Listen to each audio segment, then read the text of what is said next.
Somewhere beyond the recesses of time and space, two podcasters are set adrift in a machine, picking up transmissions of movies that are forgotten but not gone.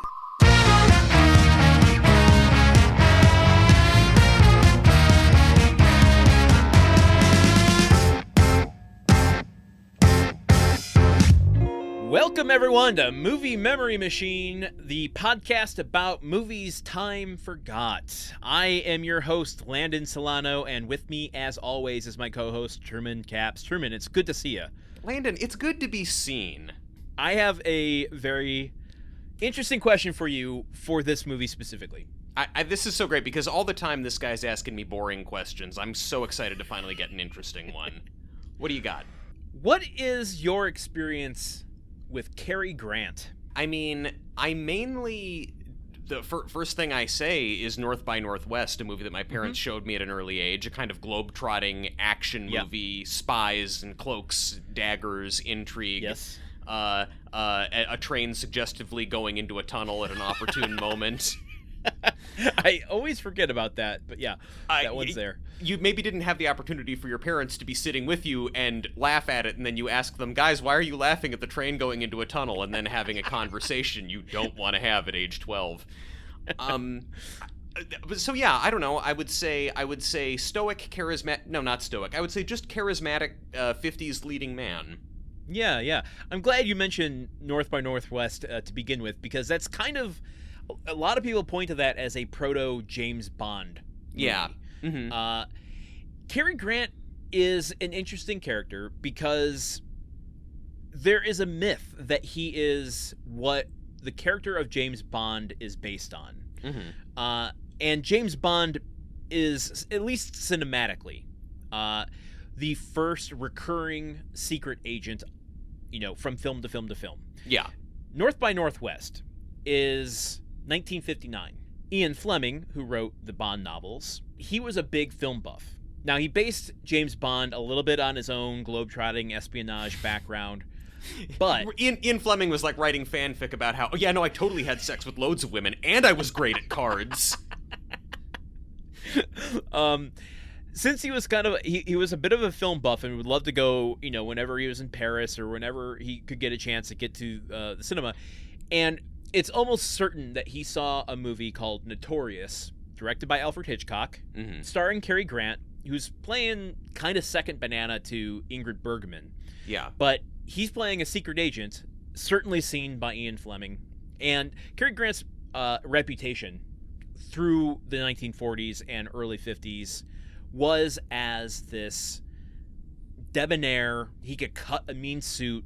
He was charming. He was raised as a slapstick and acrobat in vaudeville, so he could make you laugh and knock you out simultaneously.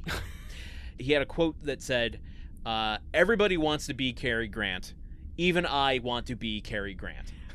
That's a hell of a thing to say about yourself, unless you are actually Cary Grant. I mean, he wasn't. That was the thing. I mean, he was Archibald Leach. He created this character of Cary Grant. Oh, I see. Yes. I mean, if my name was Archibald, I would also create a different name for myself, and I already have a pretty goofy name. What would you go by? Would you go by, I guess, Archie, not Baldy? I definitely wouldn't want Baldy, or I don't know, or I'd go like, I don't know, maybe Chi or something. Oh yeah, that's a nice little slant on that. Yeah. Cary Grant is this guy who you can meet him in a bar.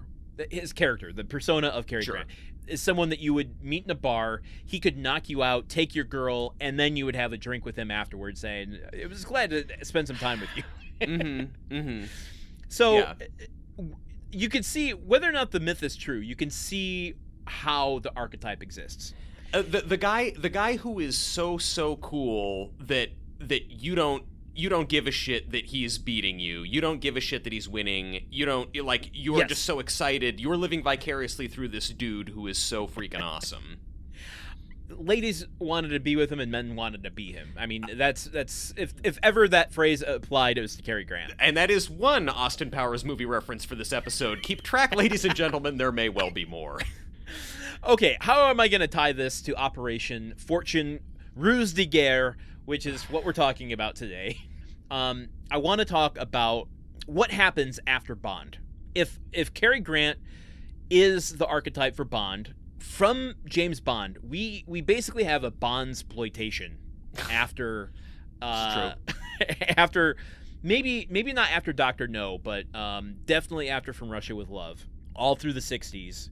We have the Italians to thank for that. Yes. They For loved many things. their spy movie, their spy knockoffs. When you get copycats like that, they inevitably take certain aspects of character, of story, of the tropes of a genre, mix them, match them, and what becomes interesting to me are the things that stick about the secret agent character. Yes. And the different interpretations of that. So you get some over the years that lean more campy. I'm thinking like Our Man Flint or In Like Flint. Yeah, classics. You get some that are slightly more serious, more in the espionage, like Parallax View or the Ipcris Files. Yeah. You get the spoofs, like Austin Powers, and Casino Royale, the one with Woody Allen. Yeah, exactly.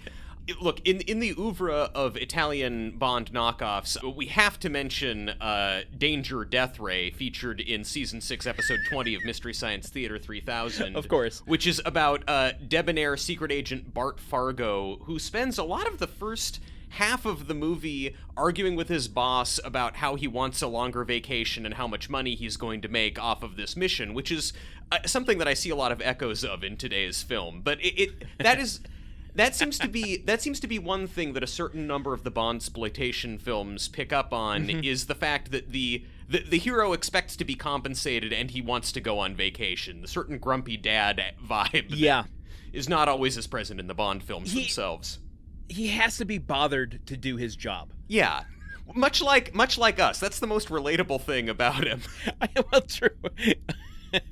James Bond needs a union. Thank you very much. Those MI6 agents need to negotiate for 6 weeks paid vacation and some kind of martini budget, I suppose. Okay, so what's interesting to me is you get some secret agent characters who are the witty ones. You get some that are the brutes. You get some that, kind of mix and match those things. And they're all different facets of Cary Grant's personality. Yeah. Here we are today, talking about Operation Fortune, Ruse de Guerre. Ruse de Guerre. The movie from 2023, spy film. I'm, outside of the Kingsman movies, was having a hard time thinking of a spy film that wasn't James Bond, that has come out in like the last 5 to 10 years. Yeah.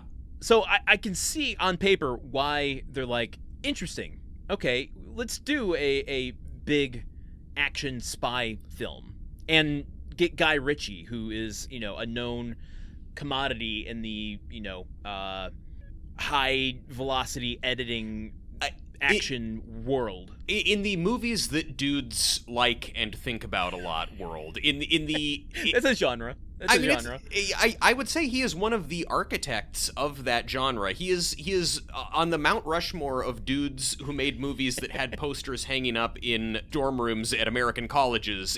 I think it's just like Guy Ritchie, whoever made Boondock Saints and Tarantino. Like, there's 2 Guy Ritchies up there. So, what I find interesting about Operation Fortune, Ruse de Guerre, is... Keep saying it. Maybe we'll remember it exists. Listen, it chose to put a colon in its name. I'm going to say the full fucking title every time. The thing that I find interesting about it is that it's a movie that thinks it's winking, thinks that it's taking shortcuts with, like, oh, we all know this character. We all know this spy thing. We know kind of where this might be going, so we can have fun with it, can't we, guys? And gals and others. But it doesn't know what it's shortcutting to. Yes. And therefore it tends to end up feeling like an empty vessel. Yes. I would take issue with your description. You said it's a movie that thinks it's this thing. I would argue it's not a movie that thinks it's anything. It's a movie that sort of happened, and it took the form of what it is along the way, with no real long-term plan for what it was going to be referenced, like, outside of vague ideas. I will elaborate, of course, but I think this is our thesis statement for the episode. Two intellectual heavyweights on opposite sides of the divide about how much the filmmakers thought about Operation Fortune: Ruse de Guerre. Well, okay, I wanna finish this conversation by asking you if the spy genre and the secret agent character over time has been different iterations of Cary Grant's personality. You know, it's the masculine, it's the gentleman, it's the guy who can deliver a witticism, look good in a suit. Despite the fact that Jason Statham's character's name is in the title, Operation Fortune: Ruse de Guerre, who is the Cary Grant in this film? I hate to say it, and it sickens me to say it. I think that the Cary Grant in Operation Fortune: Ruse de Guerre is probably Hugh Grant's character, Greg Simons, who is A, sort of supposed to be the bad guy, at least at the beginning, and B, is a billionaire arms dealer. But I think that is the person who the filmmakers want us to aspire to be the most. It's bizarre, isn't it? I mean, you've got Jason Statham, who's the masculine brawn, who is delivering witty one-liners, who can't be bothered with his own job. Objection, Your Honor. Witty. Well, witty in the way that, like, crypto bros think that they're witty. He is delivering one-liners. Let's just... Yes. No adjective necessary. Okay, good. All right. So you've got that aspect. You've got the Josh Hartnett, who is... He's in this movie. Right. Yeah, that plot line. Yeah. He's, kind of the character who is entering into the mission with a little bit of, like, the way that James Bond doesn't exactly know how the plot's going to unfold and, like, what he has to do. Josh Hartnett is there. He's the movie star in this film. We'll get to the characters in a second, but he looks good in a suit. He's the face. Let's call him the face. Sure, in a movie full of faces, but yes. Yeah. And then you've got Hugh Grant, the supposed villain, who I think takes the Cary Grant trophy here only because he's most effortlessly charming. I would objection, Your Honor. Charming? I don't know. I understand what you mean. The actor is, not the character. Okay, the actor, certainly. The actor is the most charming of... Well, I don't know. I would also remind listeners that Aubrey Plaza is in this movie, and I find her the most charming for a variety of reasons. But yes, I mean, he is the one who the filmmakers think is the Cary Grant. And I can understand... His last name is Grant. I understand why. They're like, oi, bruv, exactly. Maybe they're related. It's nepotism. He's a nepo baby. Take that, Cary Grant. Okay, and I think we'll talk about this a little bit more, but one of the things that I think is important to start with is that Ritchie hated this script, and he basically rewrote and had everyone improvise almost throughout. And so when you get someone like Hugh Grant, who is effortlessly charming, his personality, even in character, is going to come through that much more easily, I think. Which is why he comes off more Cary Grant-ish. I suppose so, yes. Look, I have a lot to say about whether I agree with that or not, but I'm worried that if we don't synopsize this movie so people can at least get some idea of the shape of what we're talking about, this is good. Landon and I have been stewing in this movie and marinating in this movie and eagerly not saying too much to each other about it because we wanted to keep it fresh for all of you at home. And I think that before we do, we should just let you guys know what Operation Fortune: Ruse de Guerre is. How do you pronounce it? Is it French or some shit? Ruse de Guerre. Ruse de Guerre. It's a great idea, guys. Name your movie after something that most Americans can't pronounce. Which is a trick of war, I think, they say in the film. Nothing gets butts in seats like an obscure French idiom. The audiences love that shit. They're the ones that chose to put the semicolon in there. No, it's just a regular colon. It's a regular colon. Yeah, no, it's not. They're not going to try and mash together two independent clauses. Okay. Truman, give us a little taste of what Operation Ruse de Guerre is all about. It tastes like fine wine, but in a bad way. After a mysterious device known only as the Handle is stolen from a military lab, the British government hires freelance spy master Nathan Jasmine, played by Cary Elwes, to track it down. As his point man, Nathan recruits mercenary super spy Orson Fortune, played by Jason Statham, who is gruff, brutal, and a connoisseur of private jets and fine wines. With help from computer hacker Sarah, played by Aubrey Plaza, and jack-of-all-trades JJ, played by rapper Bugsy Malone, the spies discover that the Handle has been stolen by eccentric Cockney billionaire arms dealer Greg Simons, played by Hugh Grant. Fucking Handle. They recruit Simon's favorite movie star, Danny Francesco, played by Josh Hartnett, to help them bluff their way into Simon's inner circle. A series of gunfights and chases eventually reveals that the Handle is an advanced AI that can hack any computer system in the world, and Simons plans to sell it to a pair of tech titans who intend to use it to destabilize the world financial system. But Fortune, Sarah, and JJ save the day in style, cracking wise, and more than a few heads along the way. God. Okay, I had an objection to the way you described the AI, but now I have an objection about the way you ended that synopsis. Look, I'm not here to editorialize in the synopsis. I just want you guys to understand basically what kind of movie we're talking about here. Something has been stolen. It turns out it's AI. They're going to use it to goof up the whole economy. Whoever will stop them. This rough and tough tumble band of super spies, I suppose. One of them is rough and tough, and there's a little bit of tumbling, but I would say overall they stay pretty comfy throughout. Yeah, well, maybe it's truer to life than most spy movies. Maybe most espionage does take place comfortably in hotel rooms looking at computer screens. Luxury hotel rooms. Staring out the window for the adventures you used to have. Yeah, I mean, I guess that's why the defense budget is so high. We're sending all these spies around on their own private jets and having them tool around in Maseratis. All right, let's give some context around this movie. It was directed by Guy Ritchie, as we have already mentioned. Written by Guy Ritchie and two of his partners, Ivan Atkinson and Marn Davies. And everybody remember Ivan Atkinson's name. Just keep that in mind. It's well in my mind and in my notes, so we will not forget. They're very good.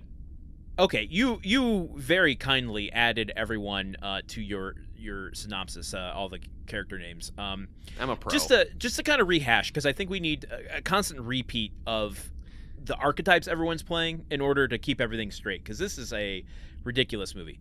Yes. Jason Statham as Orson Fortune, the Mary Sue agent. Yes. Hugh Grant as Greg Simmons, the arms supplier. Yeah. Aubrey Plaza, Sarah Ravin, the quirky tech wizard. You were able to find her last name. I could not. You know where I pulled it? Where the movie itself? The movie itself. Her name when it comes up on the computer screen as they are going through the dossiers of everyone at the beginning of the movie. Looking online after the fact, trying to compile it, they had like the main, they had Cary Elwes's character's last name and everything, but Sarah is just Sarah. On IMDb, it's just like, you wouldn't know this is a spy movie by the credits list. It's just like Orson, Danny, Greg. The billionaire arms dealer named Greg. Just think about that for a second. The villain, the ostensible villain of the movie, Greg. Josh Hartnett as Danny Francesco, the dumb Hollywood star. Bugsy Malone as JJ, the guy who can do it all, although I think they can all do it all the time. And Cary Elwes as Nathan, the guy who is in charge? Sort of. The guy who sits in... Or there's multiple characters in this movie who are the guy who sits at a computer and talks into a microphone while Jason Statham does stuff, and God. It's like Cary Elwes's Nathan is like the top of the chain of guys sitting in front of a computer, and then there's sub-computer guys in JJ and Sarah. I can't wait to talk about why the machine spit this movie at us this week. If you at home are sitting there going like, wait, they said this movie came out last year, I've never heard of it before, you already know why the movie spat the machine spat this movie at us. Well, we watched it, and we are going to report on that. Here are some numbers, though, that I think are interesting. 'Cause this movie has two things going against it, and I'll get to that in a second. But it was released on March 3rd, 2023, after being pushed back. It was supposed to come out in December of 2022, but it got pushed back for an odd reason.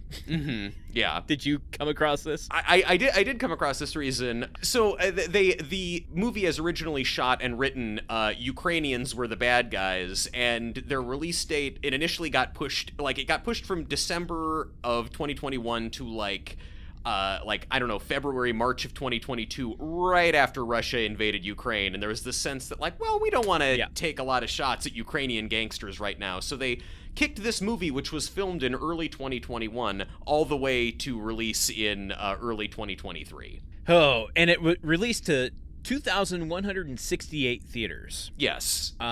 Which is a wide release. I mean, it's not Marvel numbers, but that is still most main theaters in the country.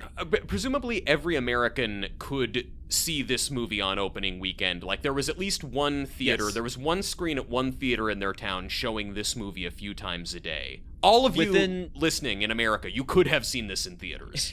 You might have had to drive within a 30-mile radius to get it, but you could have seen it. It debuts at number 7. It was going up against Creed 3, that was released the same week, Ant-Man and Wasp: Quantumania, which was in its second week, and Cocaine Bear, which was in its third week. It debuted at number 7. Did I say that already? You did say that, yes, but we heard it again. Okay, but here's the thing. It stays at number 7 for 2 weeks. Consistency is important, Jason Statham. It is. And then it just disappears. After week 7, does not appear on the box office charts anymore. Like a spy disappearing into the night. Yes. The mission is completed. On average, it was in theaters for just under 3 weeks. Its budget was $50 million. I should have had you guess that, because I'd be very curious what your thoughts are on what the budget for this was. We both did research, dog. I could not have guessed it. All right. I would not have assumed $50 million. It seems remarkably low, honestly. It does. It certainly does. Okay, so it's box office take. Let's talk about that. Domestically, $6.5 million. Yep. Not great on a $50 million budget. You generally want to make more money than you spent on a movie. Yes. Inside baseball here for the industry. Internationally, now, Guy Ritchie films, especially with a mostly British cast, that's generally going to do well in the UK and other territories.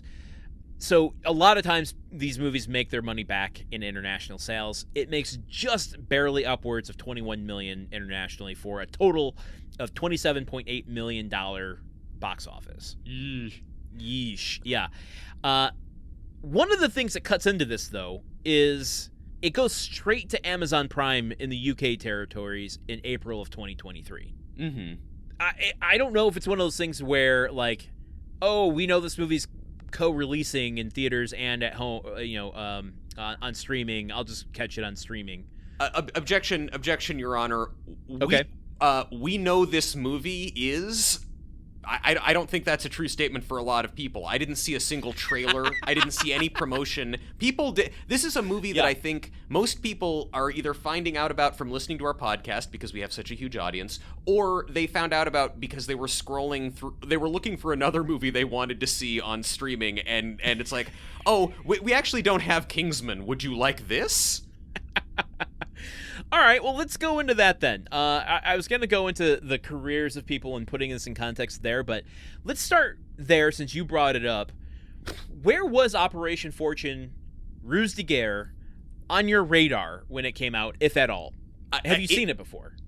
No, I have not. I have not seen it before. I did not know that it existed, and when I was getting the specs, the readout on it from the machine, and I saw, okay, Hugh Grant in a Guy Ritchie movie. Oh, no, I remember that. I remember when they made that one. That was the one also Matthew McConaughey's in it. No, that's a different Guy Ritchie movie with Hugh Grant in it called The Gentleman, which I think already most people have forgotten, even though now it's somehow been turned into a TV series that's on Netflix.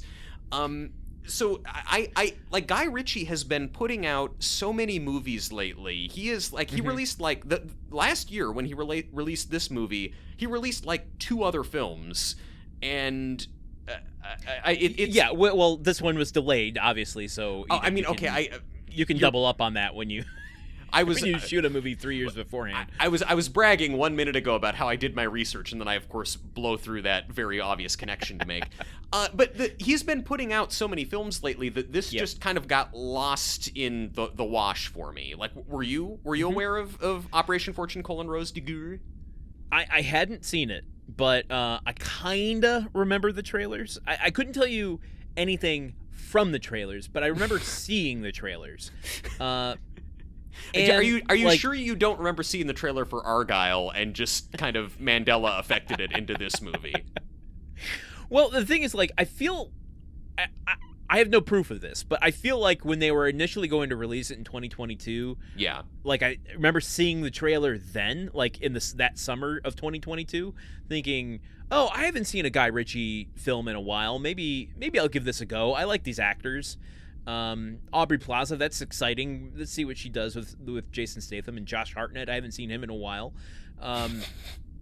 Let's give that a try. But then I feel like there was a point, and I kind of remember seeing the poster, like in the walk of I was gonna say the walk of shame. But yeah, just not the walk of shame, but where they have all the promotional posters while you're walking to your theater. You know. Mm-hmm. I mean, depending on what they're promoting, that is still kind of a walk of shame.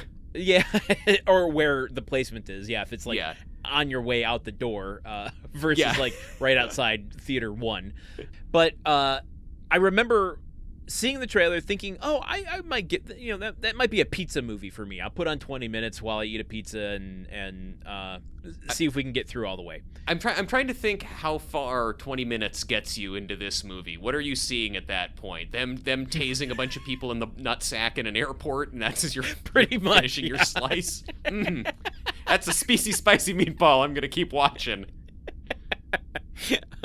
But then I remember, like, it like had faded from my memory, and once the machine spit it out at me, I'm like, oh, that movie came out? Mm-hmm. That happened? That came and went? I was still kind of like waiting for that to hit the theaters, like 1 year later. Mm-hmm. I'm just so amazed that you were actually kind of like waiting for that. Like you were watchfully waiting for this movie more so than possibly anyone else. Let me be clear. I wasn't going to see this in the theater. This was strictly a let's keep tabs on it. Like, oh, it's in the theater. How does it do? Mm-hmm. If it's going to show up on HBO or Max, I guess even a year ago it was called. Then we'll give it a try over some Thai food or something. And that just never happened. That never came, even though it was on Amazon Prime here in America within a couple months of it coming out. Did you wait? So at some point did it downgrade from pizza to Thai food? If it's like if its domestic box office is less than 28 million, it becomes a Thai food movie. I am offended by the insinuation that Thai food is lesser than pizza. I'm not suggesting that. I'm just saying at one point it was a pizza movie and then it was a Thai food movie. I don't know if that means that your estimation of Operation Fortune increased or decreased. Zero. It's zero creased. There are no creases in that. Much like in Jason Statham's Suits. You mentioned that you liked the actors in this. Are you a Statham fan? Statham is such an odd actor to me. Yes. I recently watched Spy again, and that is a movie where he is fucking hilarious to me. Just this intense spy who just hyper masculine, but kind of dumb and can't always do the right thing, but making up these incredible stories about his adventures and his abilities just to like prove something to someone, what it is he's proving, and to who we don't know. That is really funny to me. Yes. I don't know that I go in for his like super masculine thing. I have a lot of thoughts about him in this movie. Yeah. Which is just like, to me, the worst use of him.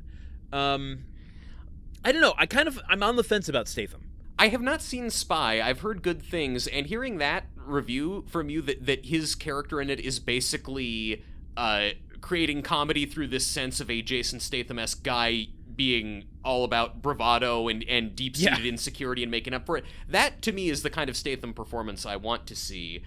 Yeah. I feel like in this movie, I mean, you say this is poor use of him. I just don't know that this is that different from most other uses of Statham in the past 15, 20 years. Okay. Do you want to get into it now? I mean, like, we can circle back to. Do you want to? I'm going to come over to your side of the machine. Yeah. Do you want to go, bruv? Do you want to go? I mean, this is basically, you're basically Jason Statham in most of his movies right now. My thought on Statham here, where I think it differs from his other movies, is that here he can do no wrong. He's never up against any odds. He can take any person in the room at any time. He might get one hit against him, but like he's always smarter than everyone. He's always stronger than everyone. He's faster than everyone, and he's delivering one-liners. So there's nothing for me to kind of root for him. This is what I was talking about with the shortcut of like they're shortcutting me to think of him as a Bruce Willis-esque character of like, oh, I'm a scrappy guy who can deliver a one-liner, you know, and my difference here is I look good in a suit. Mm-hmm. There's nothing to him here. Whereas, like, at least in the Crank films, there's you're gonna die if you don't amp your heart up every, 5 minutes or however long it is. You know, in the Transporter movies, it's like the mission goes fucking awry and he has to, use oil to, win a fight. He has to oil up his body to win a fight. Here it's just sometimes. Like there's nothing. It's just he's Jason Statham playing Jason Statham. Yeah, that's very true. I watched in preparation for this, I watched Snatch because I wanted to. I mean, I'd seen it before around the time that it came out, but I was like, well, let me. Like, this is the one that made Guy Ritchie. Yeah. This is the one that kind of rocketed everybody involved, Jason Statham included, to stardom. Let's see, what lines can I draw between this and Operation Fortune: Ruse de Guerre. My pronunciation of Guerre is going to just get worse and worse. And Jason Statham, leading role in that movie, and I don't necessarily like his performance is in many ways the same. Like, he is tough guy whose main interaction with other people is to kind of be sort of cruel and put downy to them, but he doesn't really do any fighting in that movie. It's not like punching and beating up. He's mainly just a dude in a tough spot, and he has this companion, Tommy, who's kind of like a little brother to him, who he is often roasting, but then also they do have some sort of like dynamic between them where he's like trying to look out for him and mentor him a little bit. He is at least more likable in that because he is a scrappy dude who runs like, he's trying to, he's poor and he's like just trying to get by. Yeah. And other than that, doesn't have a lot of character, but he's like, his toughness and brashness you can take as like, he's trying to get ahead in an unforgiving world. In this movie, he's tough and he's brash, but he's already ahead completely. We first meet him in a luxury resort where he's staying, like, swilling, like, top shelf bourbon, and he's still mad. He loves wine. He loves his wine, Truman. Hey, listen. A, he loves his wine. B, multiple characters in this movie love their wine. It's not just his character trait. This is a very Frasier action movie. But no, in the first scene, he has a tumbler of brown liquor. It's not a glass of wine. I, as someone who also loves wine, I would notice.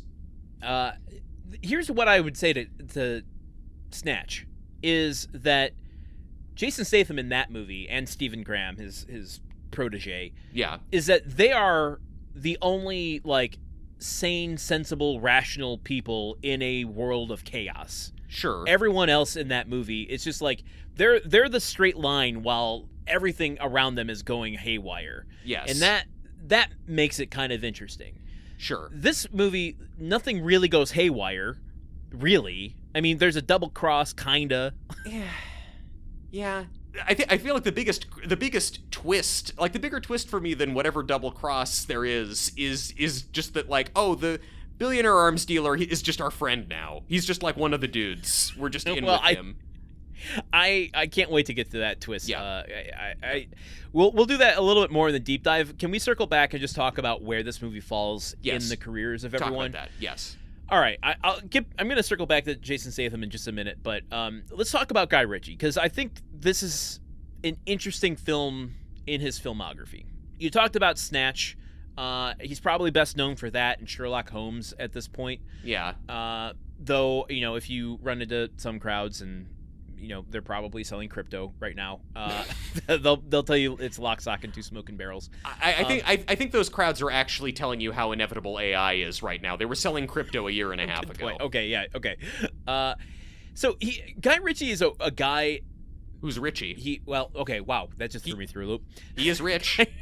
Guy Ritchie is someone who's had a lot of highs and lows in his career. Yeah. And kind of one of these guys for me has this frustratingly endless opportunities to come back. It's let's give someone else a try for a second. However, he does play it cool by maneuvering between these high budget movies that are, when he goes high budget, it seems to work for him.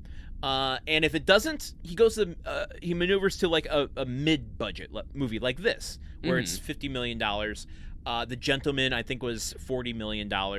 So you don't see those types of films very often, and you can often make a pretty sizable profit on them to kind of get you back in the good graces and get other opportunities. Yeah. So he becomes a big star with Snatch. What does he follow that up with? Swept Away, a movie with Madonna. Everyone's forgotten about, and it should have ended his career. Yeah. It doesn't. It takes him a few years, going back to his roots, doing Revolver, Rock and Rolla. Neither of which was particularly well received, though. I mean, nothing that comes back up to the level of Snatch. No, but those are the ones that I think cement not only this genre. What was that movie with Gerard Butler a couple years ago? Cop. Plane. Where he's trapped in the cop holding cell. I don't know. I mean, I think maybe the machine will spit that movie out at me. Maybe it will. Gerard Butler's done a lot of films that kind of slipped off people's brains. This one got pretty high exposure, but there's a certain crime, comedy, action genre that Guy Ritchie developed. Yes. A tone to those movies that I think persists to this day, and they came about because of Revolver and Rock and Rolla. But those got him at least enough profit to give him the opportunity to vie for directing Sherlock Holmes with Robert Downey Jr. Yeah, big hit. That and its sequel, obviously big budget franchise. From there, it's a little all over the place. I forgot about this, but he directed his biggest hit to date in 2019 with Disney's live-action version of Aladdin. Weird choice.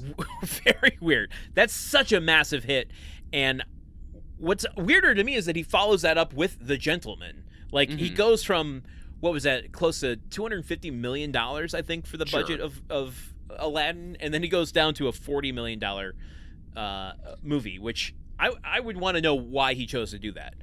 I probably because at the end of the day, where his heart really lies is movies about a bunch of English dudes mixing it up and getting in scraps and having trouble. I think The Gentleman is probably forgotten, even though it was a modest hit with its lower budget. But I think the reason that it's forgotten is that it's for years I thought it was a sequel or in the universe of the Kingsman movies. This is part of the thing, because you got Kingsman out there, and listen, I watched Kingsman 1 with very low expectations, and I was really pleasantly surprised. I think it is one of the smartest dumb movies I've ever seen.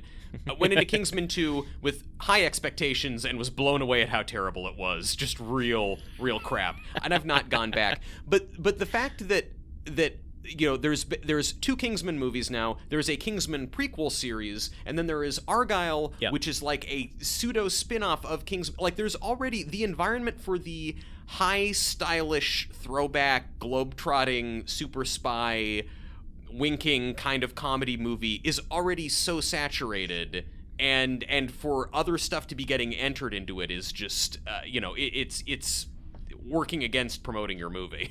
Yeah, and I don't even know if The Gentleman falls into that genre at all. I haven't seen it. It just seems like it might be a kind of scrappy crime comedy. But Anyway, so he does that, and then he decides to go a little more serious for one of the first times in his life with Wrath of Man in 2021. He films, or that comes out the year that he starts filming today's film. So, like, you bring in a movie that or you direct a movie that brings in $400 million globally, and then suddenly you're back to the most recent movies you're doing are direct to Amazon with Ruse de Guerre and the Jake Gyllenhaal movie, not The Ambulance, that was Michael Bay, The Covenant, that war movie. It is. I mean, it seems like he's chosen to be here. Presumably, he could. I mean, the fact that he was able to bounce back so hard from the kind of failures relatively early in his career after the big hit with Snatch, like the fact that he could rise to the level of both the Sherlock Holmes and then come back from whatever middling movies after that to make Aladdin and make so many people so much money. Like he's not in like movie purgatory. He is doing movies at this level because they interest him, which makes this movie all the more curious. Yeah, exactly. I was just going to say that what we end up with is so confusing considering all of that information. Yes. Let's go through just a few more people here. Let's talk. You said you wanted to talk about Ivan Atkinson and Marn Davies. Yes. Guy Ritchie's co-writers. They are frequent script collaborators. They worked on The Gentleman, Wrath of Man, and The Covenant with him. Yeah. Ivan Atkinson is the guy who I really wanted to shine a light on. We watched a production featurette for this movie, and he pops up at one point early on talking to the camera about kind of the genius and the fun of Operation Fortune Ruse de Guerre is that, quote, what makes us unique is, wouldn't it be fun if you've watched a movie and thought, wouldn't it be fun if they said this or did that? In this movie, we're saying this and doing that. So Ivan Atkinson, he runs a production company called One Van Films. He's been involved with the last few Guy Ritchie movies, and he's also a major backer and booster for something called Decentralized Autonomous Organization Structure for filmmaking. Did you read about this? No. Oh, boy. Look, Landon, let me tell you something right now. You are going to love this. You're going to think this is the best thing in the world. Decentralized Autonomous Organization is a process that uses NFTs to, quote, give control of decision-making for movie productions and releases to community members with full transparency and without influence by one central authority.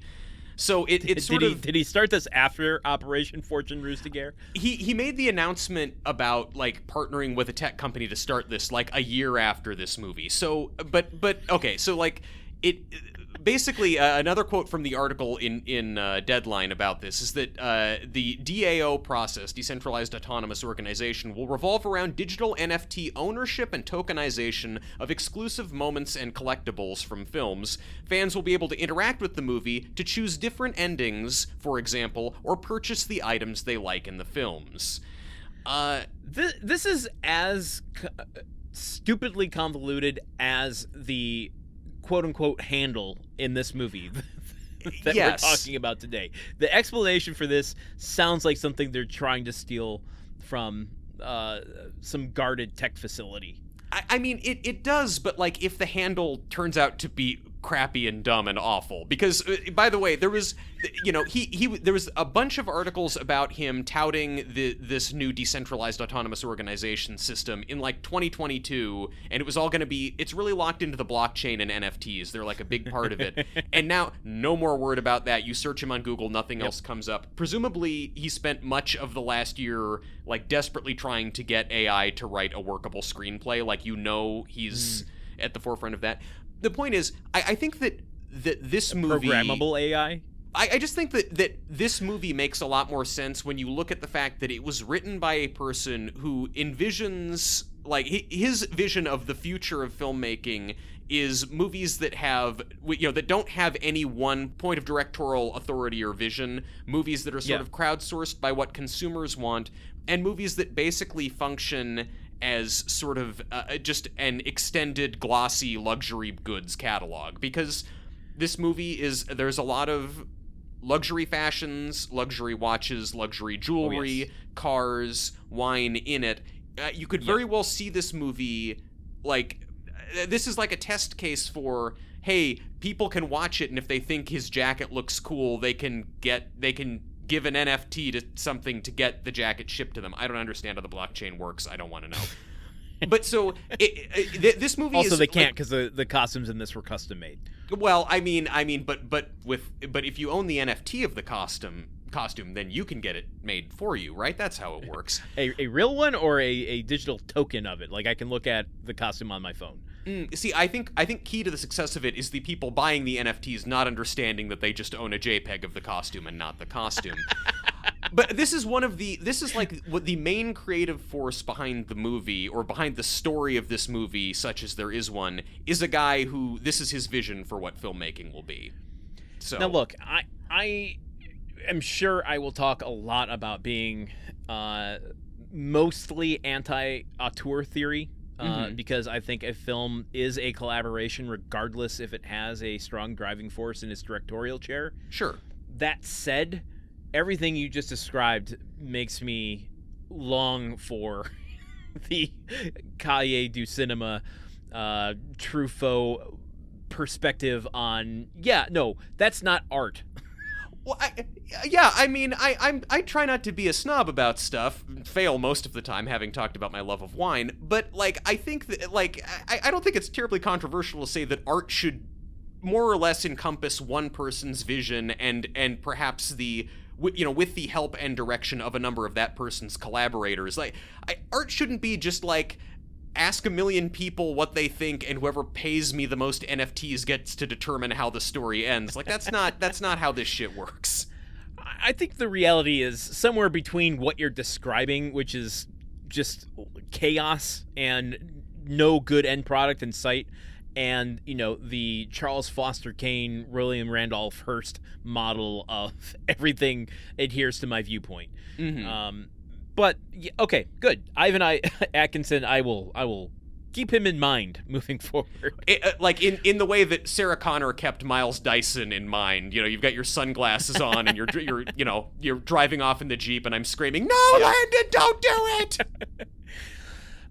We talked about Jason Statham. I just kind of want to place this where it's coming in his career. He's already got the Fast and Furious movies under his belt, the Expendables. You know him from the Cranks. Christmas with the Cranks? Nope, just the two Crank movies. Hey, bruv, we're gonna skip Christmas this year, right? The Transporter movies, Meg, Hobbs and Shaw, all the Guy Ritchie movies. Like, Jason Statham, for staying in his lane, has really, like, made that a slick lane to be in. Oh, yeah. Perhaps because he dropped oil behind his car to defeat the people chasing him. Classic Statham move. And then rolled around in it himself. Let's go to Aubrey Plaza. Oh, let's go to Aubrey Plaza. Okay, go ahead. No, bury yourself more with this weird, awful. No, noises you're making. Listen, here's what I'm gonna say. I've been thinking about this a lot. Aubrey Plaza in this movie, probably out of everyone on set, was the most like us, because everybody else on this set, I think I know Aubrey Plaza has a bunch of money at this point. She's been successful, but I just think everybody else in kind of the on top of the call sheet in this movie are British dudes who have a lot of money, and and have a real taste for the finer things, and she's kind of the only person. I mean, Aubrey Plaza is Aubrey Plaza. She does not take anything particularly seriously, and I'm just really interested in what her experience on this movie must have been like. I would love to read her diary from her days being on this set. Well, there is a production featurette of her on set, and just her, and yes. I'm gonna bring that up at a very specific point in this, but she's interesting. She works a lot, and I agree, like, to whatever degree she defines her own success, like, it's allowed her to do things it seems like she's interested in and working with the people she wants to work with, rather than just taking big movies and TV shows. Yeah. Not that she doesn't do those things, but, she's in a lot of indie comedies, indie thrillers. Yeah. She works with her husband a lot. What's his name? Jeff Baena. So she was in Spin Me Around. I think all of his films except for Horse Girl. I'll give you all of that. I just think that she took this movie to cover her mortgage while she goes out and makes Emily the criminal or whatever, or something like that. But you get people who are like, oh, I'm a big budget. Like, okay, the Andy to her April from Parks and Rec, Chris Pratt's not going like, okay, great, I did my Jurassic Park, now I'm going to go make a bunch of indie movies. Like, she does what she's interested in, and she seems to have retained a certain consistency in her personality and who she is that I can really appreciate. I mean, I feel like her being in this, that was part of the gimmick as much as there is one. It's like, oh, you know Aubrey Plaza and her whole brand. Well, she's in this movie. What if she was in a Guy Ritchie movie? What would it look like? Yeah. How, Aubrey Plaza, of all people, how is she going to, make a mark for herself in this man's world of the Guy Ritchie action genre? Yeah. That's kind of where she is when she comes into this movie. Is just kind of doing a bunch of random like voices and sketch show stuff, like one-offs here and there. And I think it's kind of a more interesting place than anyone else in the cast. Maybe not flashy, but I think it's there's integrity to it. Okay, Josh Hartnett. Yeah. Interesting gentleman. If 2022 was Brendan Fraser's Renaissance, I feel like 2023 was supposed to be Josh Hartnett's. The Hartissance. He was kind of a teen star coming up, and he was kind of like an edgier teen star. Like, he would do the R-rated version, R-rated teen films that, compared that to like the Freddie Prinze Jr. So he was in The Faculty. He was in Halloween H2O. He was in The Virgin Suicides. Once he started becoming like a face, he was in Pearl Harbor, and he led 40 Days and 40 Nights, which is an R-rated rom-com. Yeah. Not a good one, but it's a great, totally cool movie that we definitely want to remember. And he transitioned to like adult roles with varying degrees of success. I remember him personally. I love my horror films, so he was in 30 Days of Night. He was in 40 Days and 40 Nights, and also in 30 Days of Night. Now that talk about range. Lucky Number Slevin. Okay. Now does Slevin come after 1 and 2? I'm not sure on that one. Slevin 8-9.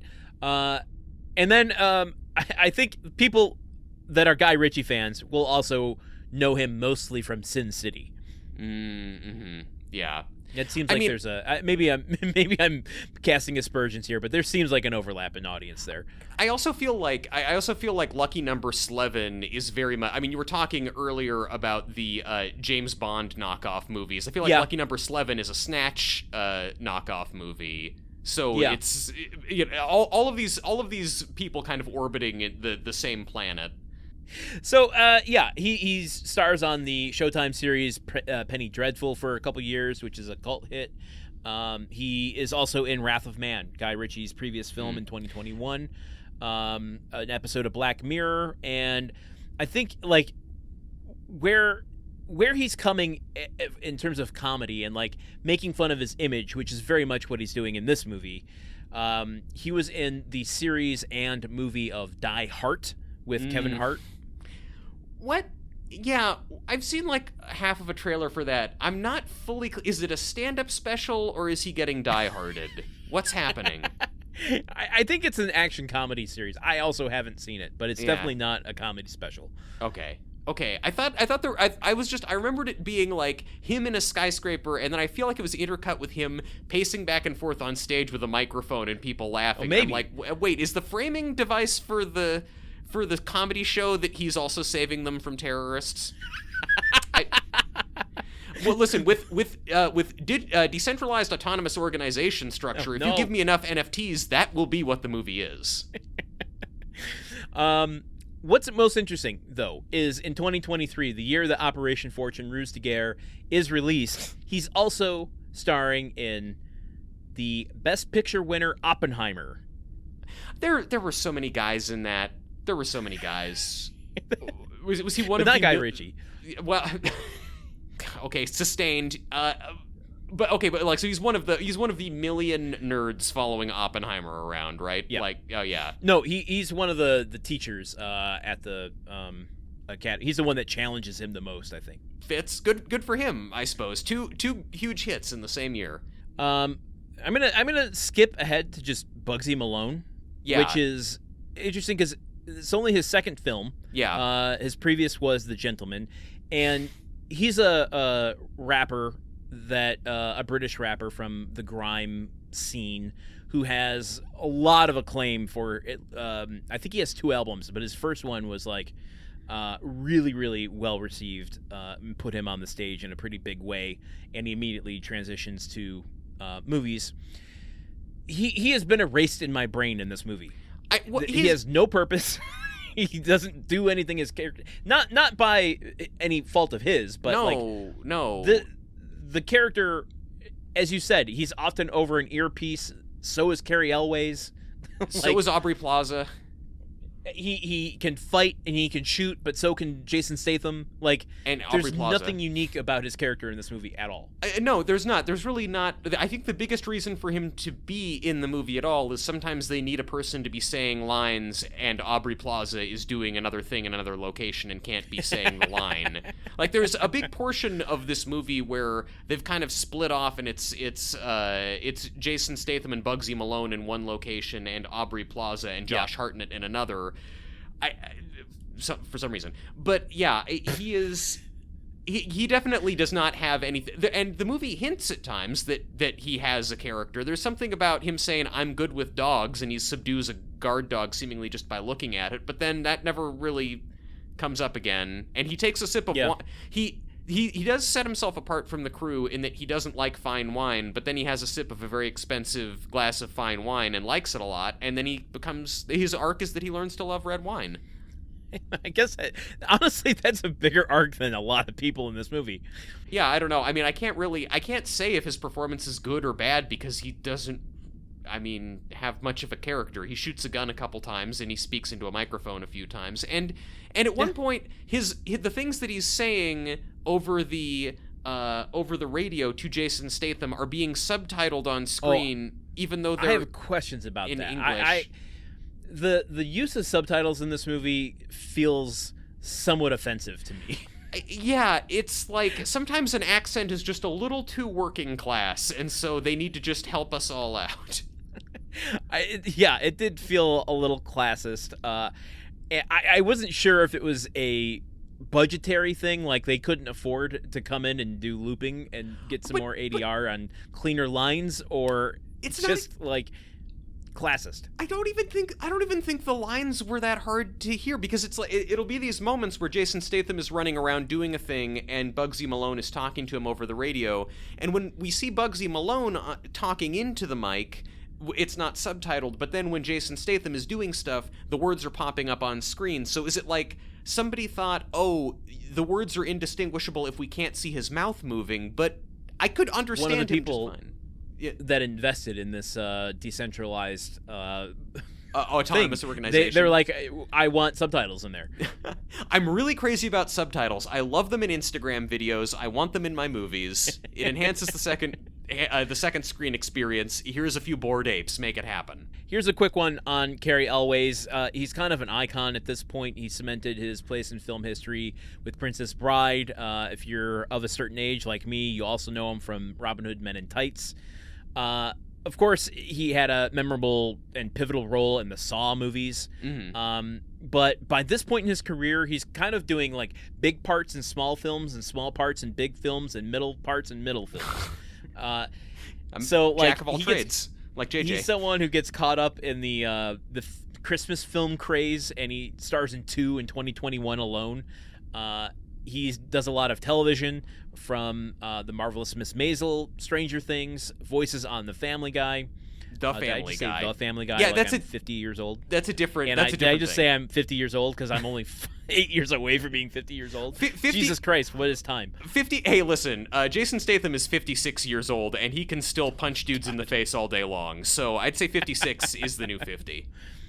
2023 was a big year for him, though, because not only was he in this film, he was also in the BlackBerry biopic. an inspirational sports movie called Sweetwater, and the first part of visionary director Zack Snyder's Rebel Moon series. Oh, boy. And oddly, in the spy movies, and I'm surprised we haven't really talked about the Missions Impossible yet, he was also in Dead Reckoning in 2023. Yeah, the Missions Impossible, which seem to be the kind of only unimpeachable spy movie franchise right now. I mean, the ones that seem to be doing the thing well. You have some fun. There's luxury cars, people looking good in nice fashions, but also there seems to be some degree of substance. Well, what's funny to me about the Missions Impossible compared to Operation Fortune Ruse de Guerre is that I don't understand what's happening in either movie, but in the Mission Impossible movies, I feel dumb. In this movie, I feel dumb for watching it. Yes, exactly. The Mission Impossible movies at least don't drag you down into the mud. They're like, listen, watch Tom Cruise throw himself out of a jet for some reason. You don't need to know why. Enjoy the spectacle. All right, we got this far. We need to talk about Hugh Grant, and then we're going to dive into this film in the second half of this episode. Okay, great. That's good. I like to look at his career in chapters. Yeah. You've got the, masterpiece theater era, when he was first starting out. You know, he was in a lot of Merchant Ivory, big international films like Roman Polanski's Bitter Moon. Then there's his, Hollywood Playboy era. Yeah. Where he has the breakthrough hit with, it's British, but 4 Weddings and a Funeral in 94. And then he just goes on a run. The dismissive way. It's British, but 4 Weddings and a Funeral. It's a crossover hit. Sure. It's a British production. It's not a Hollywood production. Yeah, I got you. But it makes Bucco, box office. Mm-hmm. And sets him up with a Hollywood career. So he starts doing tons and tons of romantic comedies, which I think he's most known for. Sure. At least in the 90s, ending with Notting Hill in 1999. Then there's the whole post-sex worker era. What the hell were you thinking? What the hell were you thinking? That goes... why I define that differently than his romantic comedy era is that he starts playing these depressed leading man characters. Yeah. Even if it is a romantic comedy About a Boy or Love Actually. God dang, that movie couldn't get out of my brain. It can't get out of anybody's brain. We're all thinking about it. I was sitting here as you've been talking about it, I'm trying to think, how do I fit a whenever I get gloomy about the state of the world joke into this? And I haven't found a way yet. I think that era ends in 2009. 2009. With Did You Hear About the Morgans with Sarah Michelle Gellar. Mm-hmm. That's not right. I meant Sarah Jessica Parker. Boy. Whenever I get gloomy about the state of the world, I like to think about Landen mixing up Sarah Michelle Gellar and Sarah Jessica Parker. After 2009, things get a little fun. I like to think he enters his fun phase because he starts taking on all kinds of crazy roles. He takes on the smattering of characters in Cloud Atlas, the Wachowskis film. Yeah. Where he's playing a prehistoric barbarian. Yeah. He is honing his comedic chops with the very underrated pirate films from Aardman Animation. Yeah. He's got a few supporting roles. But then he turns his delicious character of Phoenix Buchanan in Paddington 2, and suddenly we're like, oh, we've been sleeping on Hugh Grant's comedic abilities all these years. This guy who headlined a bunch of comedy movies with romance in them. But he's got flair in it. It's like he's worked through his depression, and he's like, I will be flamboyant. Just give me something different. Give me something I can bite on and chew. And after Paddington 2, I feel like he's just become a character actor. Something completely the antithesis of, oh, I'm going to see a Hugh Grant movie, a stuttering, charming, hopeless romantic. Now it's like, you don't know what you're going to get with Hugh Grant. Is it going to be the Oompa Loompas from Wonka, which came out the same year as Operation Fortune, Ruse de Guerre? Yeah. Is it going to be a scathing, villain in a serious miniseries like The Undoing with Nicole Kidman on HBO? Is he going to play the villain in Dungeons and Dragons? Yeah. Also the same year as Operation Fortune Ruse de Guerre. A lot of busy folks in this movie. I mean, again, Yeah. that was shot 2 years before it came out, but yes. So that's where this movie falls in his career. It's just like, and why I think he becomes the Cary Grant of this movie is like, he's just having a ball. He's having fun. He doesn't give a shit. He's like, I'm gonna do a different British accent in this movie, and you know, I'm just gonna play this as skeevy as possible. And it's interesting because he is doing, like, he is definitely having fun. And typically when I say this actor is having a great time in this role, that is also shorthand for, and I'm having a great time watching him. And that's not the case here. He is having fun, I find, and he disappears into the character completely, to the point that I kept forgetting this was Hugh Grant who I'm looking at, because he's doing he's basically doing Michael Caine in Austin Powers 3 in Goldmember, because it's just Michael Caine-esque Cockney accent doing dirty joke after dirty joke, leering at women, and he likes to party and have a good time. So really unappealing character, and then even more appealing when the movie starts telling me, no, actually, you like him, he's cool, and you wish you could hang out with him. I have such a like moral objection to a moment with his character at the tail end of this movie. But yeah, and his character would say something like, "Oh, I love a tail end. Sounds like a lot of fun." I don't know. I can't. I'm not even gonna try to get closer to Michael Caine than that. But it's just, that is the level. That was Michael Caine. That was Michael Caine. I don't know. Yeah. I listen. I only told you to blow the bloody doors off. That's Michael Caine. Oh my God. All right. I'm not going to go into the producers, but I just want to highlight that this is the type of movie that has a ton of producers, and the producers that are coming on are each brought by the creative forces behind it. So you've got Guy Ritchie producers here. You've got Jason Statham bringing in a producer to help shape his career. You've got some studio people. You've got some American money people. You got some UK money people, and that just creates a mess when you're dealing with a creative vision. Just a whole. That's what every movie needs. Is just a whole bunch of money men from different factions competing with each other. Wow. Okay, Truman. I think we've sufficiently given context for Operation Ruse de Guerre. Some might Operation say Fortune Ruse de Guerre. Yeah, Operation For. Oh, I'm sorry. I thought you meant a different Ruse de Guerre. Yeah, sorry. I didn't mean to confuse you. You didn't mean to confuse me. In fact.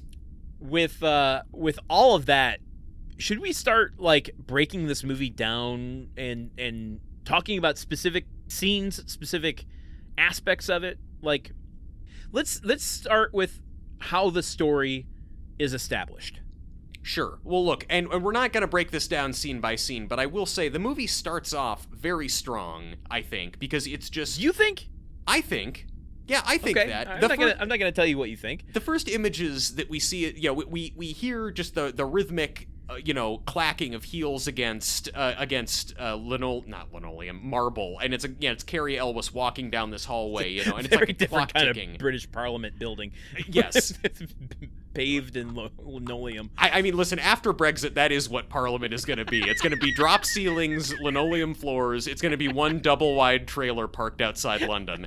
But he's walking down this hallway. He's getting briefed in by some government official about how the handle has been stolen. Eddie Marsan. And we're getting intercut with, like, quick shots of these commandos raiding this facility and knifing the guards and shooting people and, like, menacing the scientists. And it's just kind of like, okay, well, it's propulsive and we're just moving. It starts on page 1 and there's a little bit of style to it. Okay, maybe this movie's going to be a good time. Like, that's the most unique and fun bit, is just, like, this setup of the thing being stolen.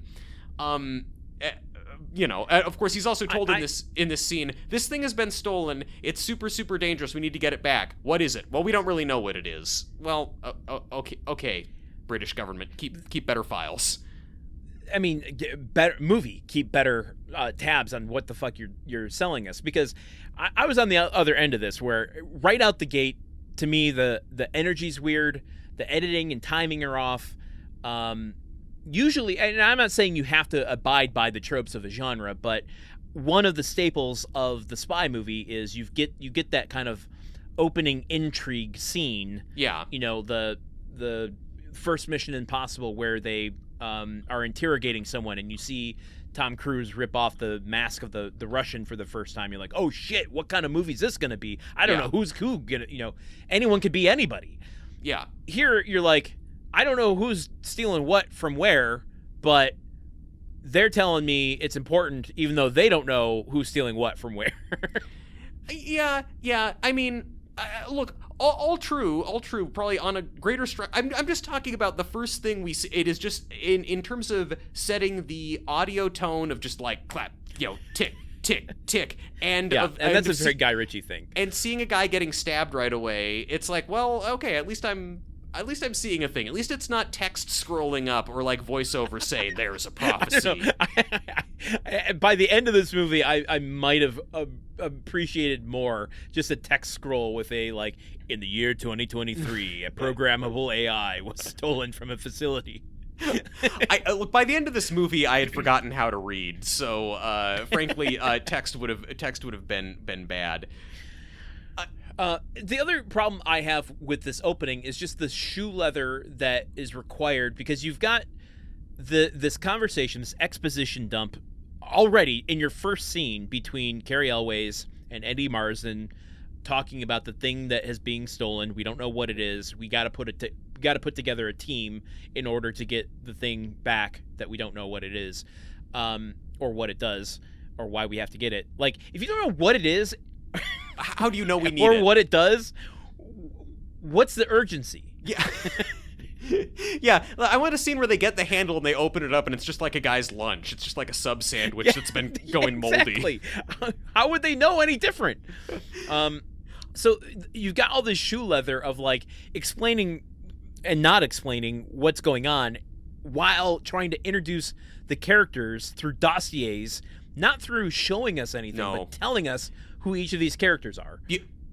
Beautiful. That's a very good point, because we never really get a sense for why we're supposed to care about any of these characters or what makes them different from one another. And yeah, the first thing that we learn about Orson Fortune, Jason Statham's character, Cary Elwes tells the guy, oh, well, I'm going to put Orson Fortune on this. And the British government guy immediately, like, he immediately causes a ruckus about, oh, Fortune, he's so expensive. Every time we use him, he demands that we have to send him to the Maldives to recuperate for his, for his psychological trauma. And we need to buy all this wine for, like, medication for his this trauma. And all things that don't come into play in this movie at all. Well, no, I mean, it does come into play in that Orson Fortune loves to fly around on private jets and buy expensive things on a government dime or whatever. Like, but that is that's the first thing they need to tell us about the hero of the movie. He is really big on getting the government to bankroll luxury goods for him, which is not, like, I don't know if that's the most compelling character trait. And then it also raises this question of, like, the government has called Cary Elwes in to put together a team. Of course, Cary Elwes he doesn't work for an intelligence agency. He's kind of like a freelancer, and he's going to put together a team of mercenaries to do this because the government wants it to be hands-off or something.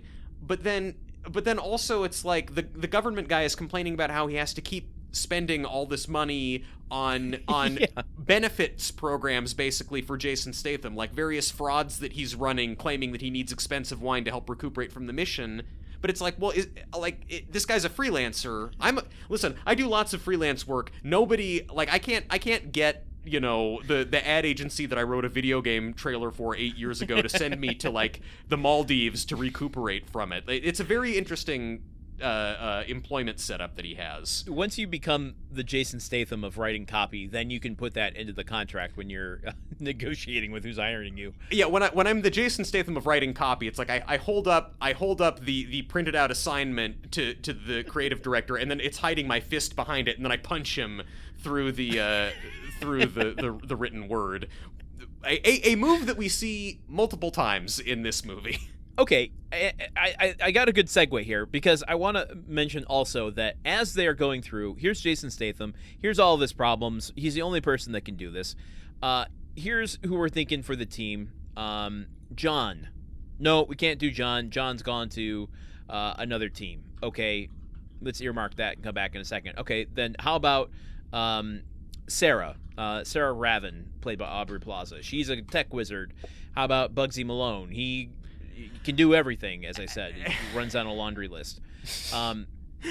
He says at one point when Nathan Cary Elwes is running through all the things that JJ can do, he says there's a patter to it. He says at one point that he can do rapping and slapping, and we don't see any rapping from him in this movie. No. Maybe for the best. I don't know. I don't know how that would play if the one black character in the movie does nothing except rap. I wouldn't like that. Yeah. But then also, we don't see any slapping. Headshots. Yeah, headshots and rap. But he also doesn't slap anybody. I wish that he was like a commando expert at slap fighting. I want to see that. That's a movie you remember. Yes. Yeah.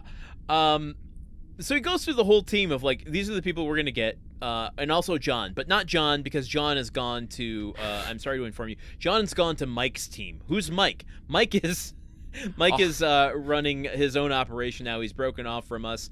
He's running on a completely different mission in this. So you don't have to worry about Mike. All these exciting spy movie espionage names. John, Mike, Greg. Well, I'm glad you mentioned that, because one of my favorite lines uses that as its joke, but I'll come back to that toward the end of the episode.